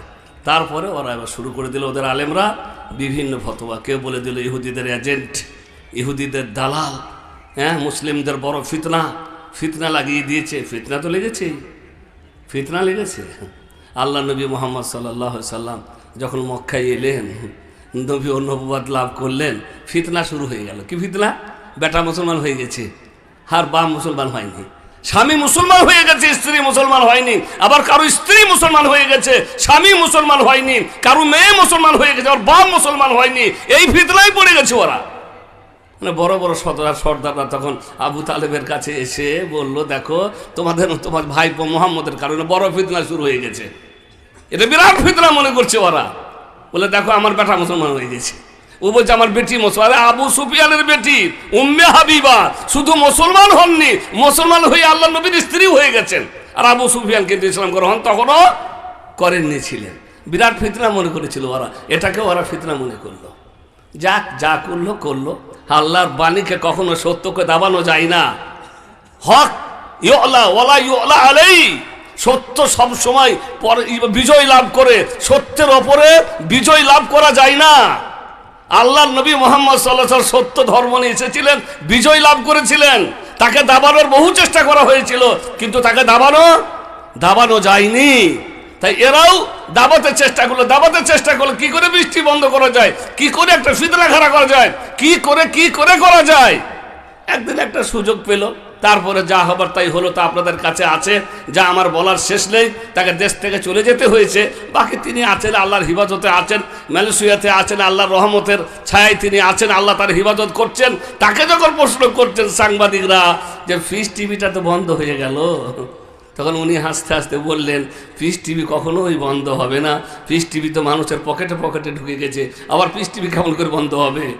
এখন আপনি মোবাইল খুলেন, লেখেন গুগলে কিংবা ইউটিউবে পিস টিভি বাংলা, আমাদের বক্তৃতা চলে আসবে। পিস টিভি বাংলা লেখেন, আমরা যত বাংলায় বক্তৃতা করেছি সবারই আপনার পকেটেই তো পিস টিভি চলে এসছে। তা আমার বলার উদ্দেশ্য, ভাই আমি একটা হানাফি গ্রামে গেছিলাম, তারা আমাকে নিয়ে গেল। আমি বললাম, দেখেন আপনারা আমাকে নিয়ে যাচ্ছেন ঠিকই, 2-4টা ভক্ত থাকে, তারা বোঝে না অসুবিধা হবে না, চলেন। আমি যে দেখো তোমরা হয়তো বরদাস্ত করে নেবে, কিন্তু ওরা বরদাস্ত করতে পারবে না, যদিও আমি বলবো না ওইরকম কথা, বোঝে না, কোনো অসুবিধা নেই। শুধু একটা কথা মুখ থেকে বেরিয়ে এসেছিল, একটা কথা, আর সঙ্গে সঙ্গে মজলিস ভেঙে চলে গেল। একটা কথা বলেছিলাম, টুপি পরা সুন্নত নয়। এই একটা কথা, টুপি পরা, ওটা যে কোন ফাঁকে এসে গেছে তাও আমি জানি না। আল্লাহর নবী মুহাম্মদ সাল্লাল্লাহু আলাইহি ওয়াসাল্লামের সুন্নতের কথা আলোচনা করতে গিয়ে যে সওয়ালে রোজা রাখুন সুন্নত, আরাফার রোজা রাখুন সুন্নত, মুহররমের রোজা রাখুন সুন্নত, বৃহস্পতিবারের রোজা রাখুন সুন্নত, সোমবারের রোজা রাখুন সুন্নত, মাসে 3টে করে রোজা রাখুন সুন্নত, এগুলি সুন্নত প্রমাণিত, সুসাব্যস্ত, কিন্তু টুপি পরা সুন্নত নয়। আর উঠে গেল, এই চলো চলো চলো, এ আর শোনা যাবে না। কে বললো? সাধারণ মানুষ না, ওরা তো জানি না, ওদের তো ভালো লাগছে। যে আলেমগুলা পাশে বসেছিল, ওই আলেমগুলা উঠে গেল, আর ওদেরকে বুঝে চলো ওঠেন, ওঠো সব ওঠো, চলে গেল সবাই। কিন্তু আমরা মাশাআল্লাহ প্রশস্ত দিলের মানুষ, তাই আমরা হানাফি টাফি যারাই হোক না কেন, ভালো কথা শোনার জন্য তাদেরকে আমরা নিয়ে আসছি। ভালো কথা, আলহামদুলিল্লাহ ভালো কথা বলছেন, তবে তাদের কাছে আমরা রিকোয়েস্ট করব যে সত্যকেই প্রকাশ করুন, আর সত্যকেই তুলে ধরুন, সত্যকেই গ্রহণ করুন। আমার কাছে যখন আসবে তখন দরুদ ইব্রাহিমিয়া আল্লাহুম্মা সাল্লি আলা মুহাম্মদ ওয়া আলা আলি মুহাম্মদ, আর যখন আবার ওই দিকে যাবে তখন আল্লাহুম্মা সাইয়্যিদানা মুহাম্মদ ওয়া শাফিয়ানা মাওলানা মুহাম্মদ। এ দুদলে কেন গো? দুদলে কেন? একটা কি মানে? যাক, আমার এটা বলার উদ্দেশ্য নয়, এটা বলতে শুরু করেছিলাম। আমার আসল কথা এবার শুরু হবে। আলহামদুলিল্লাহ ওয়াসসালাতু ওয়াসসালামু আলা রাসূলিল্লাহ, আম্মা বাদ। আউযু বিল্লাহি মিনাশ শাইতানির রাজিম, বিসমিল্লাহির রহমানির রহিম। ক্বালা নবী সাল্লাল্লাহু আলাইহি ওয়াসাল্লাম, আবু হুরায়রা রাদিয়াল্লাহু তাআলা আনহু থেকে বর্ণিত হাদিস। ক্বালা রাসূলুল্লাহ সাল্লাল্লাহু আলাইহি সাল্লাম, মা মিনকুম মিন আহাদিন ইয়াখুযু মিন্নি খামসা খিসালিন ফায়ামালু বিহিন্না আও ইউআল্লিমুহুন্না মান ইয়ামালু বিহিন্না ক্বালা আবু হুরায়রা আমনা ইয়া রাসূলুল্লাহ ক্বালা ইত্তাকিল মাহারিম তাকুন আ'বুদান নাস ওয়ারদা বিমা কাসসামা আল্লাহু লাক তাকুন আগনান নাস ওয়া আহসিন ইলা জারিক তাকুন মুমিনা ওয়ালা তুকসিরিদ দাহাক ফা ইন্না কাসরাতাদ দাহাক তুমিতুল কলব। রাসূল করিম সাল্লাল্লাহু আলাইহি সাল্লাম এই হাদিসে, তিরমিজি শরীফের হাদিস, আল্লামা আলবানী হাদিসটাকে সহিহ বলেছেন, কোন কোন জায়গাতে হাসানও বলেছেন। আল্লাহর রাসূল সাল্লাল্লাহু আলাইহি ওয়াসাল্লাম আবু হুরায়রাকে লক্ষ্য করে বললেন, আমি 5টি কথা বলবো, কি আছে তোমাদের মধ্যে এমন এই 5টি কথাকে আমার কাছ থেকে গ্রহণ করবে আর সেই কথাগুলির ওপরে আমল করবে, কিংবা অন্য কাউকে জানিয়ে দিবে যারা এই কথাগুলির ওপরে আমল করবে। আবু হুরায়রা বললেন, আলা ইয়া রাসূলুল্লাহ, আমি আমল করব, আমাকে বলুন।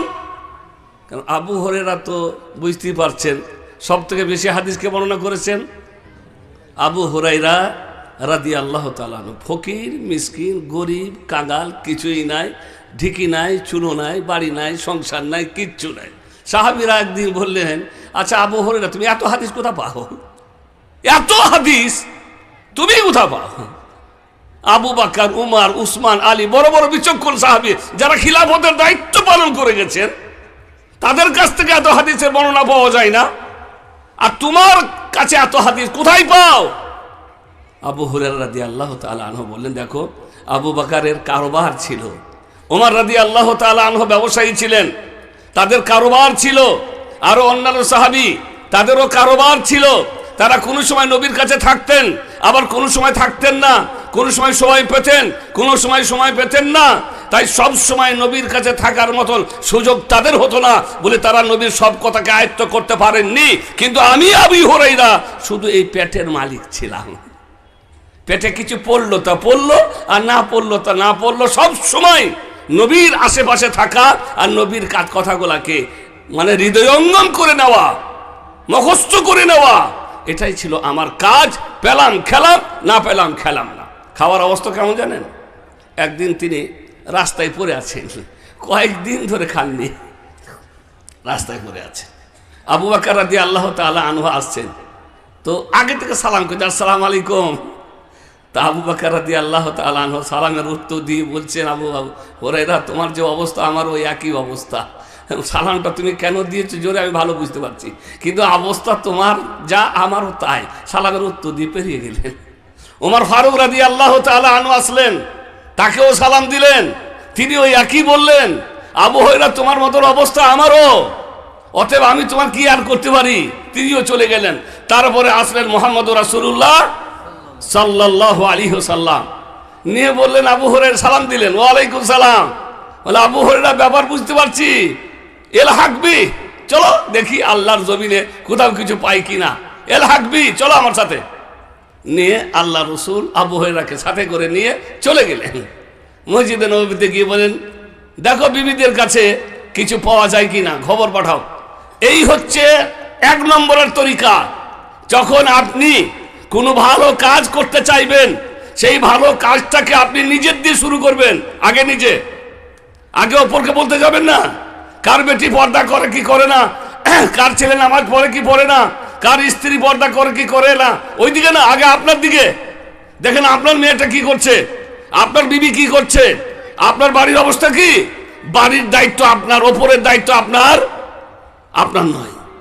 যখন বাড়িকে শুধরে নিবেন, আপনার বাড়িকে আপনি শুধরে নিয়েছেন, তারপরে গ্রামের কেউ নামাজ পড়ছে না, তাদেরকে নসিহত করবেন হিকমতের আলোকে, ইলিমের আলোকে, জ্ঞানের আলোকে।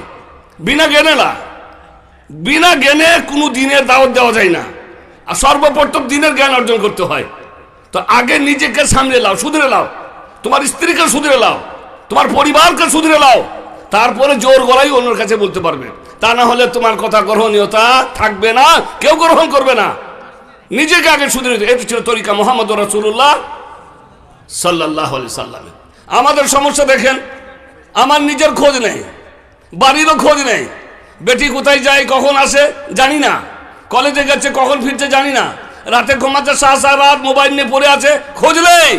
দিনের পর দিন এইভাবে চলতে আছে। হঠাৎ করে একদিন আপনার বিবি কাকে নিয়ে চলে গেছে, তারপরে আপনার মান ইজ্জতে এবারে আঘাত লেগেছে, আঘাত। আপনার মান ইজ্জতকে সব নষ্ট করে দিল। ওর মুখই দেখবো না, ওকে আর বাড়ি ঢুকতে দিব না। এতদিন পর্যন্ত তুমি একটুকু খেয়াল করলে না। একটুকু তুমি যদি খেয়াল করতে তাহলে মনে হয় এই পর্যায়ে যেত না। এখন তোমার মান ইজ্জতে লেগে গেছে, যার ওর মুখই দেখবো না, না মুখ দেখেন।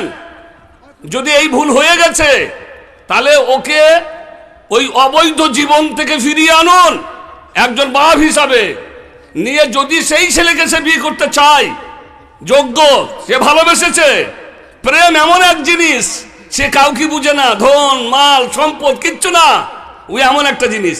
এখন আপনি তাদেরকে বৈধভাবে বিয়ে দিয়ে বৈধ জীবন যাপন করার সুযোগ দান করেন। রাগ করে না, আর তোর মুখ দেখবো না, নিয়ে ওদেরকে অবৈধ জীবনেই ঠেলে দিলেন। কারণ ততক্ষণ পর্যন্ত তাদের বিয়ে বৈধ হবে না যতক্ষণ না বাবা রাজি হয়েছে। মেয়ের জন্য ওলি শর্ত, বিনা ওলিতে কোনো মেয়ে যদি বিয়ে করে ফানিকাহুহা বাতিলুন বাতিলুন বাতিলুন, নবী বলেছেন মুহাম্মদুর রাসূলুল্লাহ সাল্লাল্লাহু আলাইহি সাল্লাম। অতএব রাগ করে আর ওইটা না করে আগে সাবধান হন নাই, এতক্ষণে রাগ করছেন।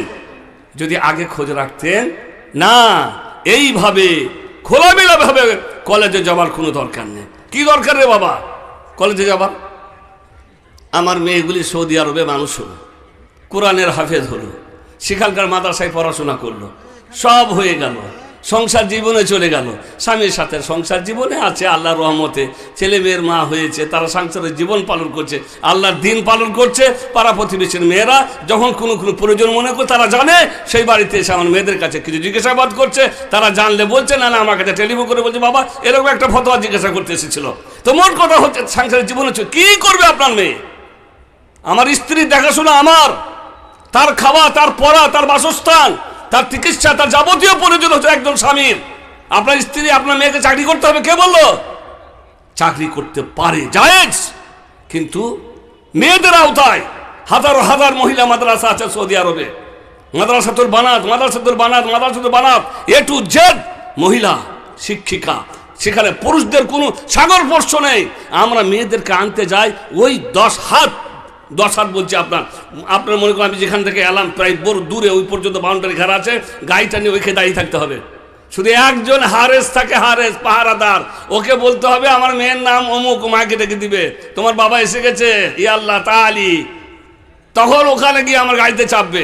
এত দূর পর্যন্ত থাকবে, মেয়েদের কাছে যাওয়া পর্যন্ত অসুবিধা আছে ওখানে। আর এত পর্দা পুশিদার মাধ্যমে সেখানে শিক্ষা দেওয়া হয়। পায়ে মোজা, হাতে মোজা। যদি কোনোদিন আমার মেয়েকেও মোজা ভুলে গেছে, হাত মোজা 5 নম্বর কাটা গেছে, পরীক্ষা থেকে 5 নম্বর আর বাদ পড়ে গেছে। হেফাজতের সাথে মেয়েদেরকে পড়ান, অসুবিধা নেই। গার্লস স্কুলে পড়াক আপনার মেয়ে, গার্লস টিচার হোক, অসুবিধা নেই। কিন্তু পুরুষ আর মেয়ে একসাথে মিলে তারা চাকরি করবে, কে বলেছিল? আপনি খেলে বিয়ে করতে গেছিলেন? আল্লাহ রসুল বিয়ের শর্ত কি বলেছেন? ইয়া মাশারাশ শাবাব মান ইসতাতা মিনকুমুল বাআতা ফালিয়াতাজাওয়াজ ফাইন্নাহু আগাদ্দু লিল বাসার ওয়া আহসানু লিল ফারাজ ওয়া মান লাম ইসতাতি ফাআলাইহি বিসসাওম ফাইন্নাহু রিজাউল লিশশাহওয়া। রাসূল করিম সাল্লাল্লাহু আলাইহি ওয়াসাল্লাম শাবাবদেরকে বললেন ডাক দিয়ে, যাদের মধ্যে বা শক্তি আছে তারা বিয়ে করো।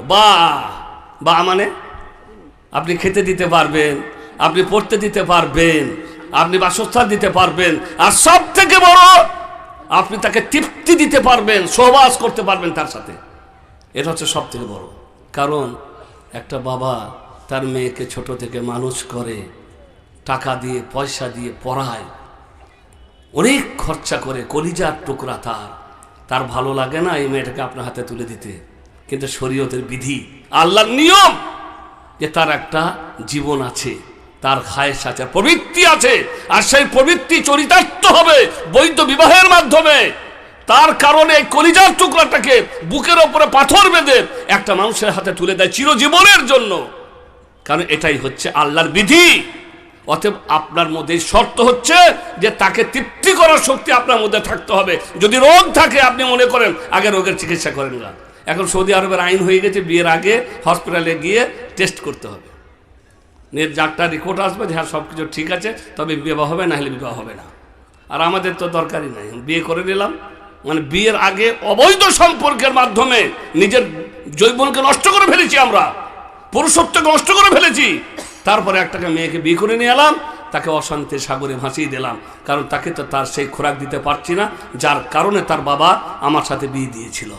তো শর্ত হচ্ছে বা শক্তি থাকতে হবে, খেতে দেওয়া, পড়তে দেওয়া, বাসস্থান, চিকিৎসা, তার সমস্ত প্রয়োজনীয় দায়িত্ব হচ্ছে একজন পুরুষের। তা সেখানে কলেজে টিচারি করতে যাবে, কিসের দরকার আছে? তারপরে যখন দিলেন ছেড়ে কলেজে পড়তে, নিয়ে চলে গেল, নিয়ে বলছেন আমি আর মুখ দেখবো না। জি না, মুখ দেখেন, তাকে ভুল মাফ করে দেন, তাদের বৈধটা, তাদের বিবাহটা বৈধ করে দেন, তারপর তাদেরকে জীবন যাপন করতে দেন। আমাদের সমস্যা হচ্ছে এই যে আমরা আমাদের খোঁজ রাখি না, মেয়ের খোঁজ নেই, বাড়ির খোঁজ নেই, কে কোথায় যাচ্ছে, কি কি করছে না করছে। হাজি সাহেব চিল্লাই নাম লিখিয়েছে, দিল্লি গেছে চিল্লাই। আরে তুমি দিল্লি গিয়ে কি করবে? বাঙালি মানুষ দিল্লি গেছে, আর দিল্লির মানুষ এসছে কোথায়? এই বাঙালি। ওরা বলবে উর্দু, আর এরা বলবে বাংলা, কিন্তু বাংলা উর্দু বুঝে না, নিয়ে ওরা এখানে এসে উর্দু তো বুঝে না। একজন মৌলী সাহেবকে দাঁড় করে দিয়েছে, উর্দুটা বাংলা তর্জমা করছে। আর কি দরকার ছিল গো? এখানে বাঙালি মৌলী সাহেবরা নেই, ওরা এসছে এখানে চিল্লা, মানে ওরা জানে যে এখানে আমাদেরকে চিনে আমাদের হাজি সাহেবের কথা কেউ শুনবে না, কারণ এরা জানে যে আমার বাবার তারা মাঝি পাড়ায় পড়ে থাকে, কেউ বাগদি পাড়ায়, কেউ মাঝি পাড়ায়, কেউ অমুক পাড়ায়, কেউ তমুক পাড়ায়, এরা জানে। অর্থাৎ কোন লজ্জায় এদেরকে বলবো তো বাবা চিল্লা দিয়ে অন্য জায়গায় যায়, যারা যেখানে আমাকে কেউ চিনে না, তাই চিল্লা দিয়ে অন্য ডিস্ট্রিক্টে চলে গেছে। এই হচ্ছে আমাদের পদ্ধতি, সেখানে কেউ চিল্লা দিচ্ছে, বাড়ি ফাঁকা। তারপরে বড় বড় আবার কাহিনী শোনাবে যে আমার স্ত্রী ডেলিভারি করার জন্য দুটি মেয়ে যে কোথায় থেকে এসেছিল কেউ চিনে না, মানে আল্লাহ তাআলা পাঠিয়ে দিয়েছিলেন কোথাকার দুটো মেয়েকে, মানে ফেরেশতাদেরকে আর কি মেয়ে বানিয়ে পাঠিয়ে দিয়েছিলেন আল্লাহ, নাউযু বিল্লাহি মিন যালিক। এইসব কাহিনী। তো ভাই কথা হচ্ছে আপনার দায়িত্ব আপনার বাড়ির পরিসরটাকে আগে ঠিক করুন। আল্লাহ কাল কিয়ামতে আপনার বাড়ির পরিসর সম্পর্কে আপনাকে জিজ্ঞাসা করবে, আমাকে নয়। আপনার এই এলাকা সম্পর্কে আল্লাহ আমাকে জিজ্ঞাসা করবেন না। আমার দায়িত্ব হচ্ছে সাধ্যমতো সেখানে যাব যেখানে আমার পক্ষে সম্ভব, নিয়ে দিনের দাওয়াতের কাজ করবো। কারণ আমরা পড়াশোনা করছি দিনের দাওয়াতের কাজ করার জন্য, তৌহিদের ইলম আমাদেরকে দেওয়া হয়েছে তৌহিদ পৌঁছানোর জন্য। সৌদি সরকার আমাদেরকে নিয়ে গেছে এখান থেকে ফ্রিতে, আমার ভিসা, আমার পয়সা, আমার টাকা কিচ্ছু লাগেনি, সম্পূর্ণ ফ্রিতে আমাকে নিয়ে গেছে সৌদি সরকার। তারপরে মদিনা বিশ্ববিদ্যালয়ে পড়ালো, টাকা দিল, পয়সা দিল, বই দিল, পুস্তক দিল, সমস্ত দিল, আমার জীবনটাকে সুখী বানিয়ে দিল। শুধু একটার কারণ ওদের, যে এই ছেলেটা একদিন গিয়ে তার কমকে, তার জাতিকে তৌহিদের কথা শোনাবে, এই হচ্ছে তাদের লাভ। শুধু একজন নয়, বর্তমানে মদিনা বিশ্ববিদ্যালয়ে ছাত্র সংখ্যা হচ্ছে 40,000। কত? 40,000, সারা বিশ্ব থেকে 40,000। সব থেকে সস্তা টিকিট হচ্ছে আমাদের 3,000 রিয়াল। 3,000 রিয়াল মানে বর্তমানে কত? 22 দিয়ে যোগ করে নেন, এখন 1 রিয়াল সমান 22 টাকা। তা আমাদের টিকিট সব থেকে সস্তা 3,000 রিয়াল। আরো অনেক দেশ আছে যাদের টিকিট 14,000, 15,000 এরকম টিকিট লাগে। সেই সব ছেলেদেরকে নিয়ে এসছে। মোট 40,000 সংখ্যায় ছাত্র। এই 40,000 ছাত্রকে পড়াতে কতজন টিচার লাগে হিসাব করে দেখেন। কলেজের টিচার, হাই ফাই ইউনিভার্সিটির টিচার, হাই ফাই বেতন তাদের। এতগুলি টিচার, এতগুলি ছাত্রকে পড়ানোর জন্য কত টিচার লাগে, কত ব্যয়, মিলিয়ন মিলিয়ন। আর একটা নয়, এরকম জামিয়া ইসলামিয়া, মদিনা বিশ্ববিদ্যালয়ের মতন আরো বহু ইউনিভার্সিটি আছে যেখানে বিদেশি ছেলেদেরকে নিয়ে আসছে, ফ্রিতে পড়াচ্ছে, আবার স্কলারশিপ দিচ্ছে, প্রতি মাসে 850 রিয়াল করে, ওর জীবনটাই করে দিচ্ছে। শুধু একটা লাভ, যে এই ছেলেগুলি গিয়ে দেশে মানুষদেরকে দ্বীনের কথা, তৌহিদের কথা শোনাবে। তার পিছনে এত ব্যয় করছে, এত ব্যয় করছে।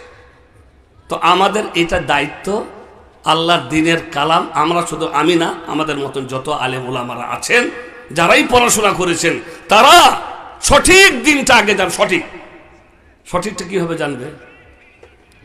সঠিকটা কিভাবে জানবে? আমি নিজের জ্ঞান দিয়ে যদি দিনটাকে বুঝতে চাই, নিজের জ্ঞান দিয়ে, আমার জ্ঞান কতটা? আমার জ্ঞান দিয়ে আজকে আমাদের সব থেকে বড় সমস্যা যে আমরা নিজের জ্ঞান দিয়ে হাদিসটাকে বুঝতে চাইছি। একটা মাতনে হাদিস মনে করলাম, আল্লাহ রসুল সাল্লাল্লাহু আলাইহি সাল্লাম বলেছেন মাইয়েতকে রাতে দাফন করা নিষেধ। এক মৌলী সাহেব হাদিসটা পড়ে নিয়েছে, নিয়ে একটা দাফন হয়েই গেছে এক জায়গাতে। না, আল্লাহ নবী নিষেধ করেছেন, হবে না, ও লাশ তুলবে পর্যন্ত, এমনও পর্দায় এসে গেছে লাশ তুলবে এবারে, কারণ দাফন করা নিষেধ। ওই যে হাদিস পড়ে নিয়েছে। তারপরে আমাদেরকে ফোন করছে, আমি তখন সৌদি আরবে, এই অবস্থা। আমি বলে স্পিকারটা লাগিয়ে দেন, আমি এখান থেকে যা বলার বলছি। তারপরে ওই মৌলী সাহেব ছিল, আমি একটি হাদিস পড়লেন, আরও যে কত হাদিস আছে আপনি জানেন না। তার সেই হাদিসগুলিকে যারা পড়েছেন, মুহাদ্দিসিনগণ, পণ্ডিতগণ, হাদিসের বিশারদগণ, যারা বিদ্যার সাগর যারা ছিলেন, সেই তারা কি মত দিয়েছেন এই হাদিসটা পড়ে, তাও আপনি বুঝলেন না। আল্লাহর নবীকে রাতে দাফন করা হয়েছিল, সাহাবায়ে কেরামরা হাদিসটা বুঝে নিয়েছিলেন। রাসূল করিম সাল্লাল্লাহু আলাইহি ওয়াসাল্লামের দাফন হয়েছিল রাতে, আর আপনি কোথায় পেয়ে গেলেন একটা হাদিসের ফতোয়া দিয়ে দিলেন।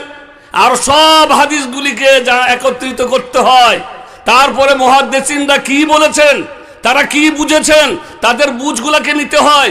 নিজে থেকে পণ্ডিত্য করা যায় না, বিরাট ভুল হয়ে যায়, যা বর্তমানে আমাদের সমাজে চলতে আছে।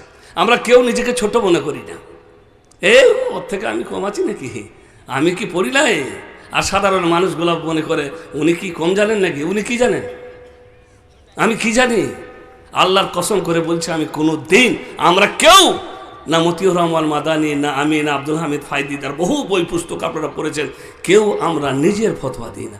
খালি খুঁজে দেখি আল্লামা উসাইমিন কি বলেছেন, আল্লামা ইবনে বাজ কি বলেছেন, আল্লামা আলবানী কি বলেছেন, ইবনে তাইমিয়া কি বলেছেন, তাদের কথাগুলিকে খুঁজে বের করে একটা মত তাদের কাছে আপনাদের কাছে পেশ করে দিই, যে তারা কি বলেছেন, তারা কি বলেছেন। এখন মনে করিলেন আমাদের সমাজে একটা ঝগড়া একবার আসে, আবার যখন সেই সময়টা শেষ হয়ে যায়, সেই ঝগড়াটা থেমে যায়, যে ফিতরা টাকা দিয়ে দিব না খাদ্য দিয়ে দিব। একটা ঝগড়া কিন্তু আসে, আর ফিতরার সময় শেষ হয়ে যায়, আর তখনই ওই ঝগড়া থেমে যায়। আবার ফিতরার সময় আসবে, আবার ওটা জাগবে, তখন আবার ফোন হবে, এই হবে। আরাফার দিন যখন আসবে তখন বহু ফোন, আরে আমরা আরাফার রোজা রাখবো হুজুর, কখন, ওই সৌদি আরবের সাথে রাখবো নাকি এইখানে আমাদের চাঁদ হিসাবে, এই ফতোয়া ওই আরাফার দিন যখন আসবে শুরু হয়ে যাবে। আরে বড় বড় মুহাদ্দিসিনগণ বলছে কুল্লে বালাদের রাসূল করিম সাল্লাল্লাহু আলাইহি ওয়াসাল্লাম বলে গেছেন, প্রত্যেক দেশের জন্য, প্রত্যেক এলাকার জন্য আলাদা আলাদা চাঁদ দেখার ব্যাপার আছে। তারা তাদের চাঁদ দেখে রোজা রাখবে, তাদের চাঁদ দেখে রোজা ছাড়বে, তারা চাঁদের চাঁদ দেখে আরফা রাখবে, তারা চাঁদের চাঁদ দেখে ঈদ করবে। আল্লাহ রসুল স্পষ্ট কথা, আর মুহাদ্দিসিনগণ এই হাদিসগুলোকে একই ব্যাখ্যা করে গেছেন, না ওদের ব্যাখ্যা লিব না। আরফা বলেছেন আল্লাহ রসুল, ওই আরফার দিনে রোজা রাখতে হবে। তাহলে ওদের আরফা মানে আমাদের 8 তারিখ, তাহলে 9 তারিখে কি করবে তোমরা? ওই 9 তারিখে ফিরে ঘুরবো, নিয়ে 10 তারিখে ঈদ করবো, তো ভালো কথা, অসুবিধা নেই। কিন্তু যারা সৌদি আরবের আগে আছে, যাদের যেদিনে আরাফা সৌদি আরবে 9 তারিখ ওদের ঈদ, অনেক দেশ এরা জানে না। আমরা মদিনা বিশ্ববিদ্যালয়ে পড়াশোনা করতে বিশ্বের প্রতিটি দেশের ছাত্ররা আমাদের সাথে ছিল বলে সেই সমস্ত দেশের খবরগুলোকে আমরা পাই, যে ওদের দেশের ঈদ সৌদি আরবের 1 দিন 2 দিন আগে হয়। ওরা আরাফা কখন করবে? তো সৌদি আরবের সাথে তো পেল না। তো ভাই, একটা জিনিস জানার আলোকে ফতোয়া দিলে চলে না। মুহাদ্দিসিনরা কি বলেছেন, তাদের বুঝের আলোকে বুঝ নিতে হয়। তাই শুধু পড়ে নিয়েছে রাতে দাফন করা নিষেধ, লাশ বার করে এবারে মুহাদ্দিসিনদের কাছ থেকে ওই হাদিসের ব্যাখ্যাটা গ্রহণ করতে হয়। তা আমাদের সমস্যা হচ্ছে এইরকম, একটা মশলা যখন সময় আসবে ছেড়ে উঠবে, তার ফতোয়া ওই বলছে, ও তাই বলছে, ও তাই, আবার সময়টা শেষ হয়ে যাবে। যাই হোক, কেউ চাল দিলে, কেউ টাকা দিলে, যা হলো হলো, যা কেউ কার মতের উপরে গ্রহণ করলো, নিয়ে হয়ে গেল ঝামেলা শেষ। আবার যখন আসবে তখন ওই একই হবে। আমাদের গ্রামটার নাম কি জানেন? পিচকুড়ি গ্রাম। আমাদের গ্রামটার নাম পিচকুড়ি, বর্ধমান পিচকুড়ি। ওই পিচকুড়ি গ্রামটাকে নিয়ে আমাদের গ্রামের একজন বাংলার পণ্ডিত বলা হয় গোলাম আহমদ মুর্তজা রহমতুল্লাহ আলাইহি, তিনি সবসময় জালসায় বলতেন, পশ্চিম বাংলার পণ্ডিত মাস্টার সিরাজুল হক সাহেব, যার বাড়ি হচ্ছে পিচকুড়ি গ্রাম, তিনি হচ্ছেন বিরাট একজন সাহিত্যিক। তিনি একটা পিচকুড়ি গ্রামকে নিয়ে কবিতা লিখেছিলেন। তা সেই কবিতার মধ্যে ছিল ঈদগাহ ইটগাহ। একটা ঈদগাহ আছে আমাদের, ইটগুলা ছেড়ে ছেড়ে পড়ছে, মানে ঈদগাহটা পুরাতন হয়ে গেছে আর ছেড়ে ছেড়ে ইটগুলা পড়ছে। তা বলছে ঈদগাহ ইটগাহ ভেঙে পড়ে দিনতা, ফিতরা ও আধাই মেরামতি চিন্তা। মানে যখন ঈদ উল ফিতর হয়ে গেল মানে ঈদের দিনে একজন দাঁড়াবে, ওগো আমাদের ঈদগাহটা ভেঙে পড়ছে, এটা মেরামতি করার দরকার আছে, ও বিচারা বলে দিল, ওই দিন শেষ হয়ে গেল, আর কোনো কথা নেই। আবার ঈদুল আধা আসবে, কোরবানির ঈদ, তখন ওই লোকটাই আবার দাঁড়াবে, তারা সবাই দুনিয়া থেকে চলে গেছেন, আবার বলবেন এই মেরামত করতে হবে, ওই বলে গেল চলে গেল। ঈদগাহ ভেঙে পড়ে দিনতা, ফিতরা ও আধাই মেরামতি চিন্তা। আরো অনেক কথা আছে আমাদের গ্রামটাকে নিয়ে। একটা পোস্ট অফিস আছে, বলে ডাকঘর ফাঁকঘর নেই টরে টক্কা, কোনোদিন চিঠি আসে কোনোদিন ফক্কা। মানে গ্রামের মানুষের চিঠি আর কোথায় আসবে? সেই যুগের কথা, যখন মোবাইল ছিল না, মদিনা বিশ্ববিদ্যালয়ে পড়তে হয়েছিলাম, মদিনা টেলিফোন ছিল না, একটা চিঠি লাগতো, বাড়িটা 2 মাস পরে চিঠিটা আসতো, এখান থেকে উত্তর যেত 2 মাস লাগতো, 4 মাস চলে গেল, তখন দেখতাম অমুক মারা গেছে, তমুক মারা গেছে, দাদি মারা গেছে, নানি মারা গেছে, 4 মাস হয়েই গেল মারা, 4 মাস পরে খবর পাচ্ছি। আর এখন মাশাআল্লাহ মিনিটে মিনিটে সেকেন্ডে এসে হ্যালো করছি, আর খবর আমাদের কাছে চলে আসছে সেকেন্ডে। আল্লাহ তাআলা উন্নত করে দিয়েছেন, এখন আমরা পাচ্ছি। কিন্তু সেই যুগ ছিল যখন চিঠি ছাড়া আর কোনো উপায় ছিল না, গ্রামগঞ্জে চিঠি পৌঁছাতো না। আমাদের যে পোস্টমাস্টার ছিল বা যে পিয়ন ছিল, তাকে আমি বলছি যে চিঠিগুলো ঠিক মতন তোমরা পৌঁছাও, বলে ভাই খাকে পৌঁছায়, কিছু চিঠি ওই নদীতে ফেলে দিই, কী করবো, কোথায় খুঁজে যাবো, চিনেই না কারো বাড়ি। তো ডাকঘর ফাঁকঘর নেই টেরে টক্কা, কোনোদিন চিঠি আসার কোনোদিন ফক্কা। তো যাক, আমার বলার উদ্দেশ্য হচ্ছে ভাইরা আমার, যে আমাদের যখন ঈদের দিন আসে তখন আমাদের শুরু হয়ে যাবে চাল না টাকা, চাল না টাকা। এবার হাশেম মাদানি বলছে টাকা চলবে, মতিউর রহমান মাদানি বলছে না না চালও চলবে, টাকা দিলে চলবে, চালও দিলেও চলবে। কেউ বলছে না না টাকাই দিতে হবে, কেউ বলছে না না চালই দিতে হবে। শুরু হয়ে গেল।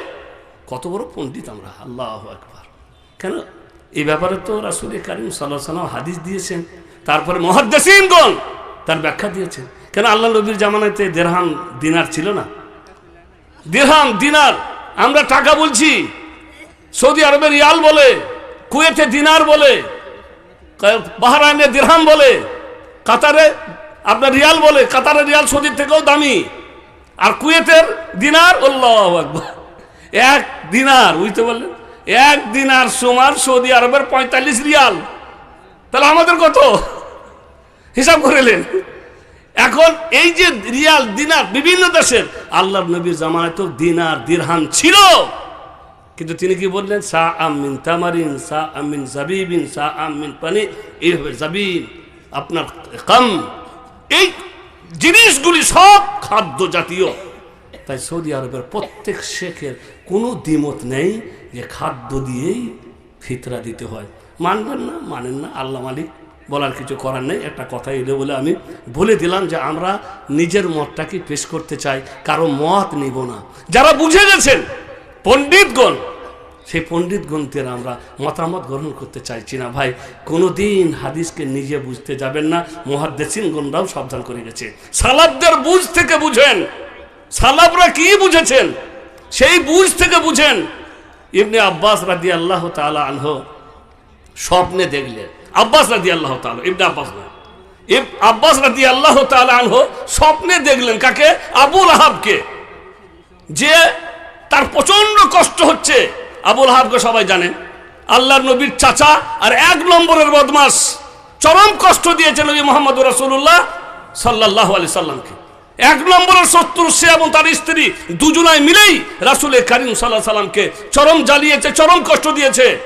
এবং একদিন এমনও এসে গেল যখন রাসূল কারীম সাল্লাল্লাহু আলাইহি সাল্লাম তাদেরকে ডাক দিয়েছিলেন পাহাড়ের ওপরে চেপে, আর সবাই একত্রিত হয়ে গিয়েছিলেন। এবং আল্লাহ নবী বলেছেন, আমি যদি তোমাদেরকে বলি যে এক দল শত্রু এদিক থেকে আসছে তোমাদের উপরে আক্রমণ করবে, তোমরা কি আমার কথা বিশ্বাস করবে?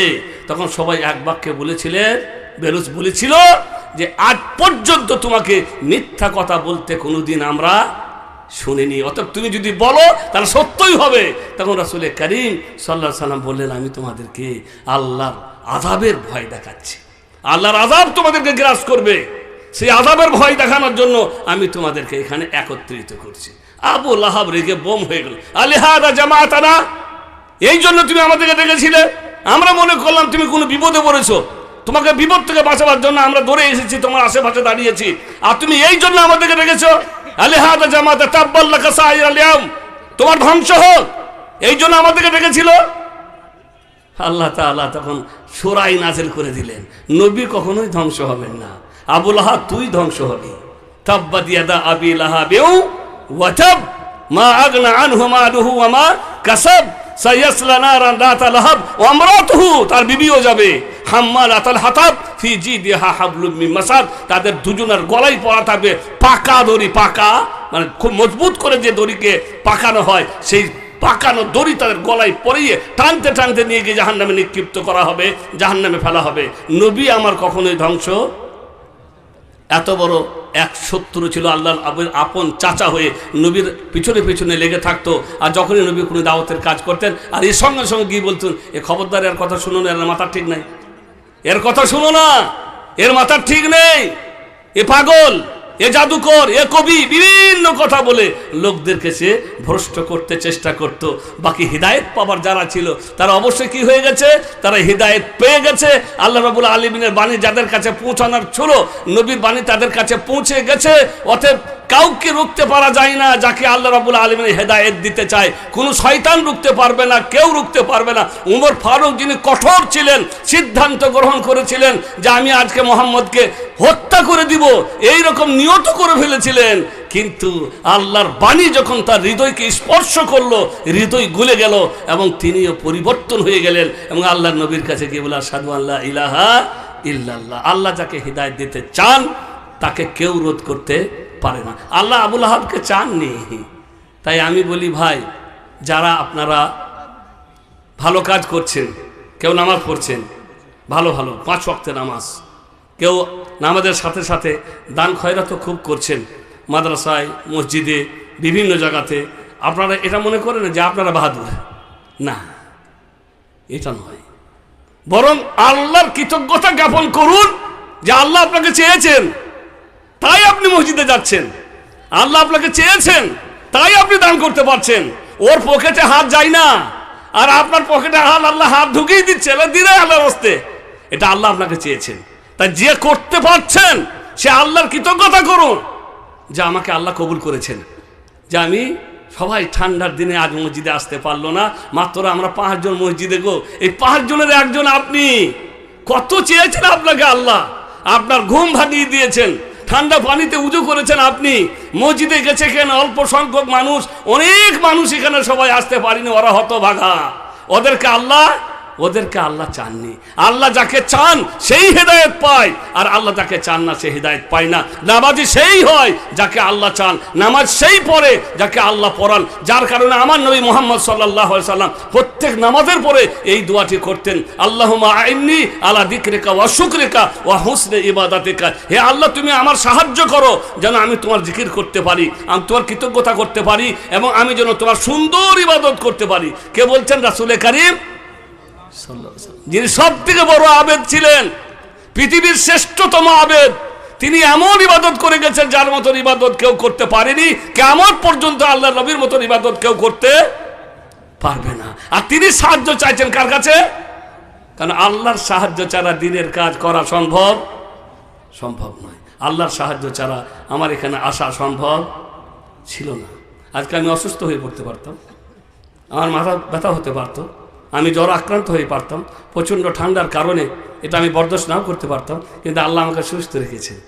সুন্দর না, তুমি যাবে, তৌফিক দিয়েছেন কে? বাহাদুরি আমার নয়, বাহাদুরি আমার নয়, আল্লাহর কৃতজ্ঞতা যে আল্লাহ রাব্বুল আলামিন আমাকে তৌফিক দান করেছেন। অতএব আল্লাহ রাব্বুল আলামিন আপনাকে কবুল করেছেন, আবু লাহাবকে আল্লাহ কবুল করেননি, ওমর ফারুককে আল্লাহ কবুল করেছেন, আমির হামজাকে আল্লাহ কবুল করেছেন, আব্বাসকে আল্লাহ কবুল করেছেন। আল্লাহ নবীর 11 জন চাচার মধ্যে মাত্র 2 জন চাচা ইসলাম গ্রহণ করেছিলেন, বাকি কেউ ইসলাম গ্রহণ করেননি। আল্লাহ চাননি, এটা আল্লাহর হিকমতের ব্যাপার। কেন আল্লাহ চাননি? আল্লাহর হিকমতের ব্যাপার। আল্লাহ তার জ্ঞানের আলোকে নির্বাচন করেন, তার জ্ঞানের উপরে কোনো অভিযোগ উত্থাপন করা যায় না। আল্লাহ ওকে গরিব করলে আমাকে, ওকে ধনী করলে আমাকে গরিব কেন করলে আল্লাহ? আমি কি দোষ করলাম? হ্যাঁ, ওর 4 তালা দিলে তো আমাকে বলছে 1 তালাও দিতে আল্লাহ। হ্যাঁ, ওর 4টা বেটা আর আমাকে 5টা বিটি দিয়ে দিলে আল্লাহ, আমি কি দোষ করলাম? সব আল্লাহর হিকমত। আল্লাহ কাউকে বেটা দিয়ে পরীক্ষা করেন, কাউকে বিটি দিয়ে পরীক্ষা করেন, কাউকে বেটা বেটি 2 দিয়ে পরীক্ষা করেন, কাউকে কিছুই দেয় না। সব আল্লাহর হিকমতের আলোকে। আর আল্লাহ যা ফয়সালা করেন তার ফয়সালার ওপরে কোনো অভিযোগ উত্থাপন করা যাই না। তিনি ফাআলুল লিমা ইউরিদ, তিনি যা ইচ্ছা তাই করতে পারেন। তিনি আমাদের স্রষ্টা, মালিক। মালিকের ব্যাপারে আমাদের নাক গলাবার কোনো অধিকার নাই। আবু তালিব আল্লাহ নবীর সাহায্য করল। আবার কাফেররা কতবার এলো আবু তালিবের কাছে, তোমার ভাতিজা উল্টো পাল্টা কথা বলে, আমার মাবুদদের ব্যাপারে কটূক্তি করে, মন্তব্য করে, ওকে আমাদের হাতে তুলে দাও।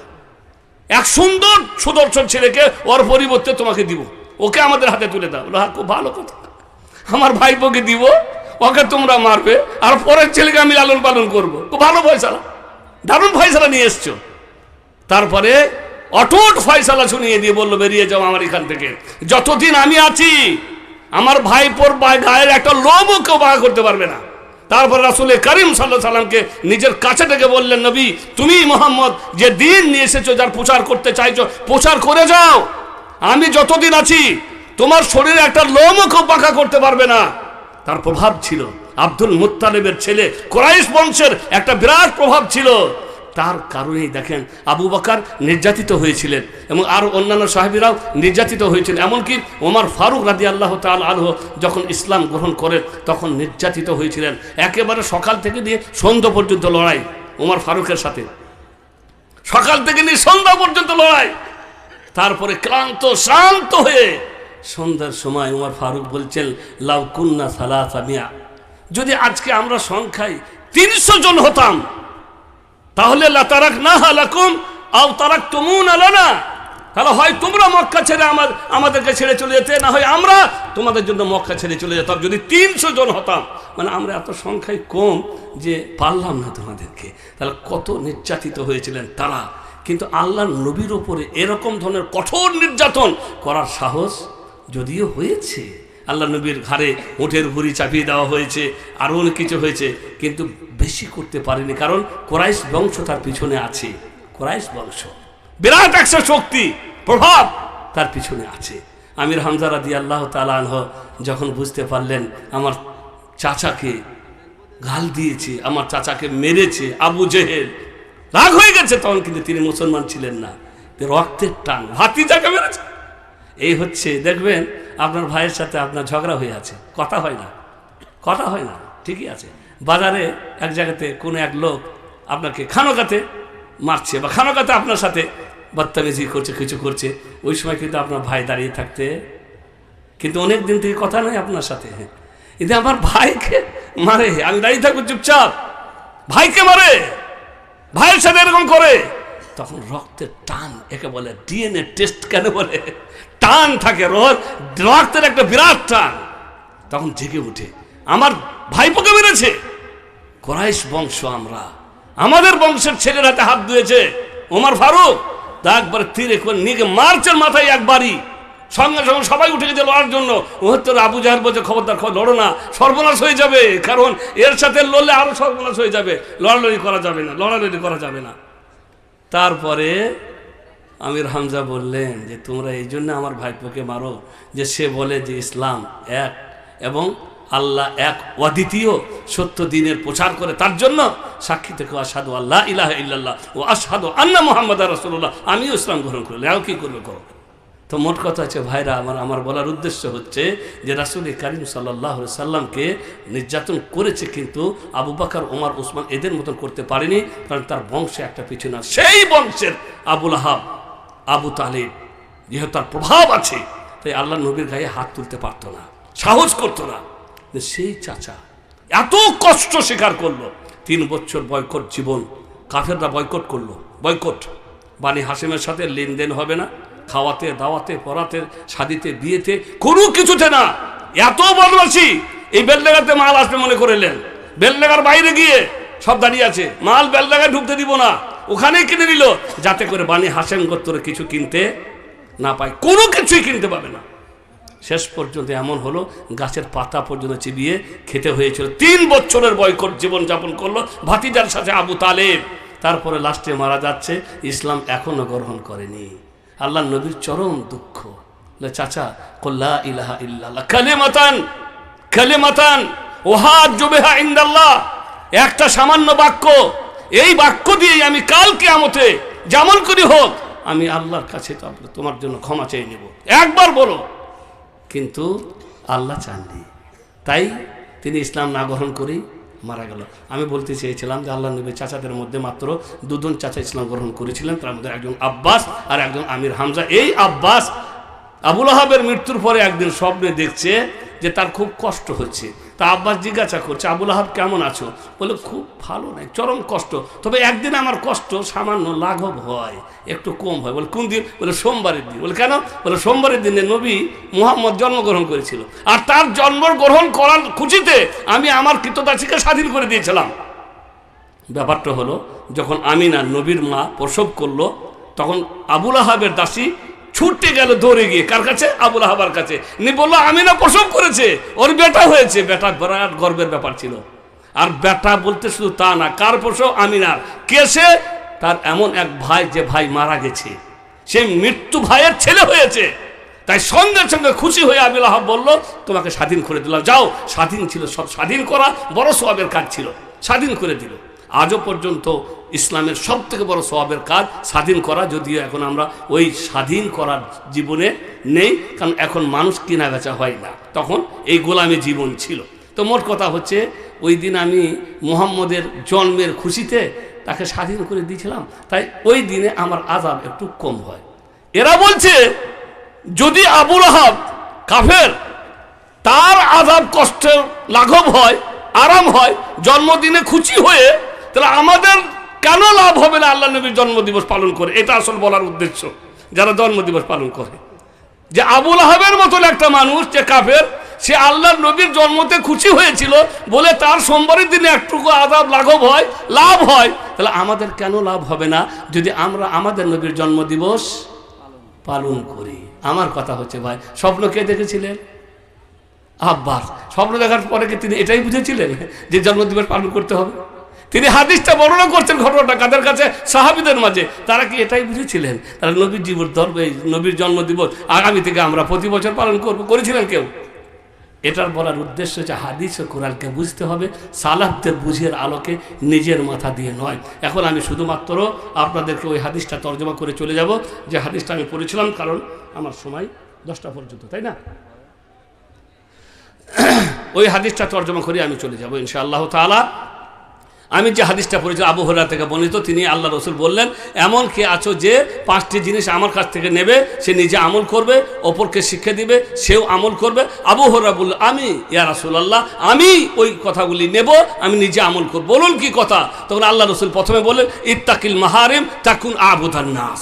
হারাম থেকে বাঁচো, তাহলে তুমি হবে পৃথিবীর শ্রেষ্ঠতম আবেদ। হারাম থেকে বাঁচো, তাহলে তুমি হবে পৃথিবীর শ্রেষ্ঠতম আবিদ। কেমন কথা?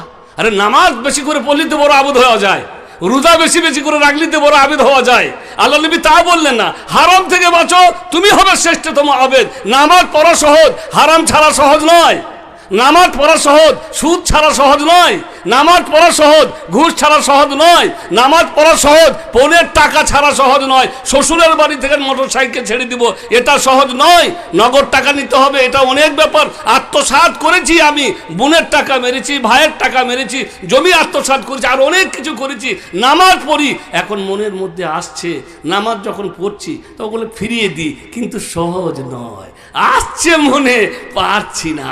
নামাজ পড়ো সহজ, কিন্তু হারাম থেকে বাঁচা সহজ নয়। ওই জন্য অনেক নামাজকে দেখবেন, নামাজও পড়ে, মিথ্যাও বলে, নামাজও পড়ে, গীবতও করে, নামাজও পড়ে, চুগলিও করে, নামাজও পড়ে, বেইমানিও করে, নামাজও পড়ে, ঘুষও খায়, সুদও খায়, করেই যায়। আর অন্যরা তখন বলে, ওর কি হবে নামাজ পড়ে রে বাবা, ও নামাজ পড়ে আর এই তো সুদ খায়, ওর কি নামাজের কোনো লাভ আছে? তা নামাজ যে পড়ে আর সুদও খায়, তা নামাজের লাভ আছে না নাই? হজ করে এসছে তাও সুদ খায়, হজের লাভ আছে না নাই? হজ বরবাদ হয়ে যাবে না থাকবে? বলে আমাদের দেশের মানুষ খুব চালাক, ওই জন্য বলে বাবা আগে থেকে যাব না, বুড়িয়ে যাব, 70-80-তে যাব, তখন কোনো রকমে গিয়ে ঘুরিয়ে আসবো। তারপরে দেখছি যেতে চলতে পারে না। আমরা ওই 30 বছরের জীবনে আছি, প্রত্যেক হজে ওদেরকে গাইড করি। এমন বৃদ্ধ, ডায়াবেটিস, সুগার, হাই প্রেশার, চলতে পারে না, বেটারা ঠেলে জাহাজে চাপিয়ে দিয়েছে, যাও বাবা মরো তো ওইদিকে মরো গা।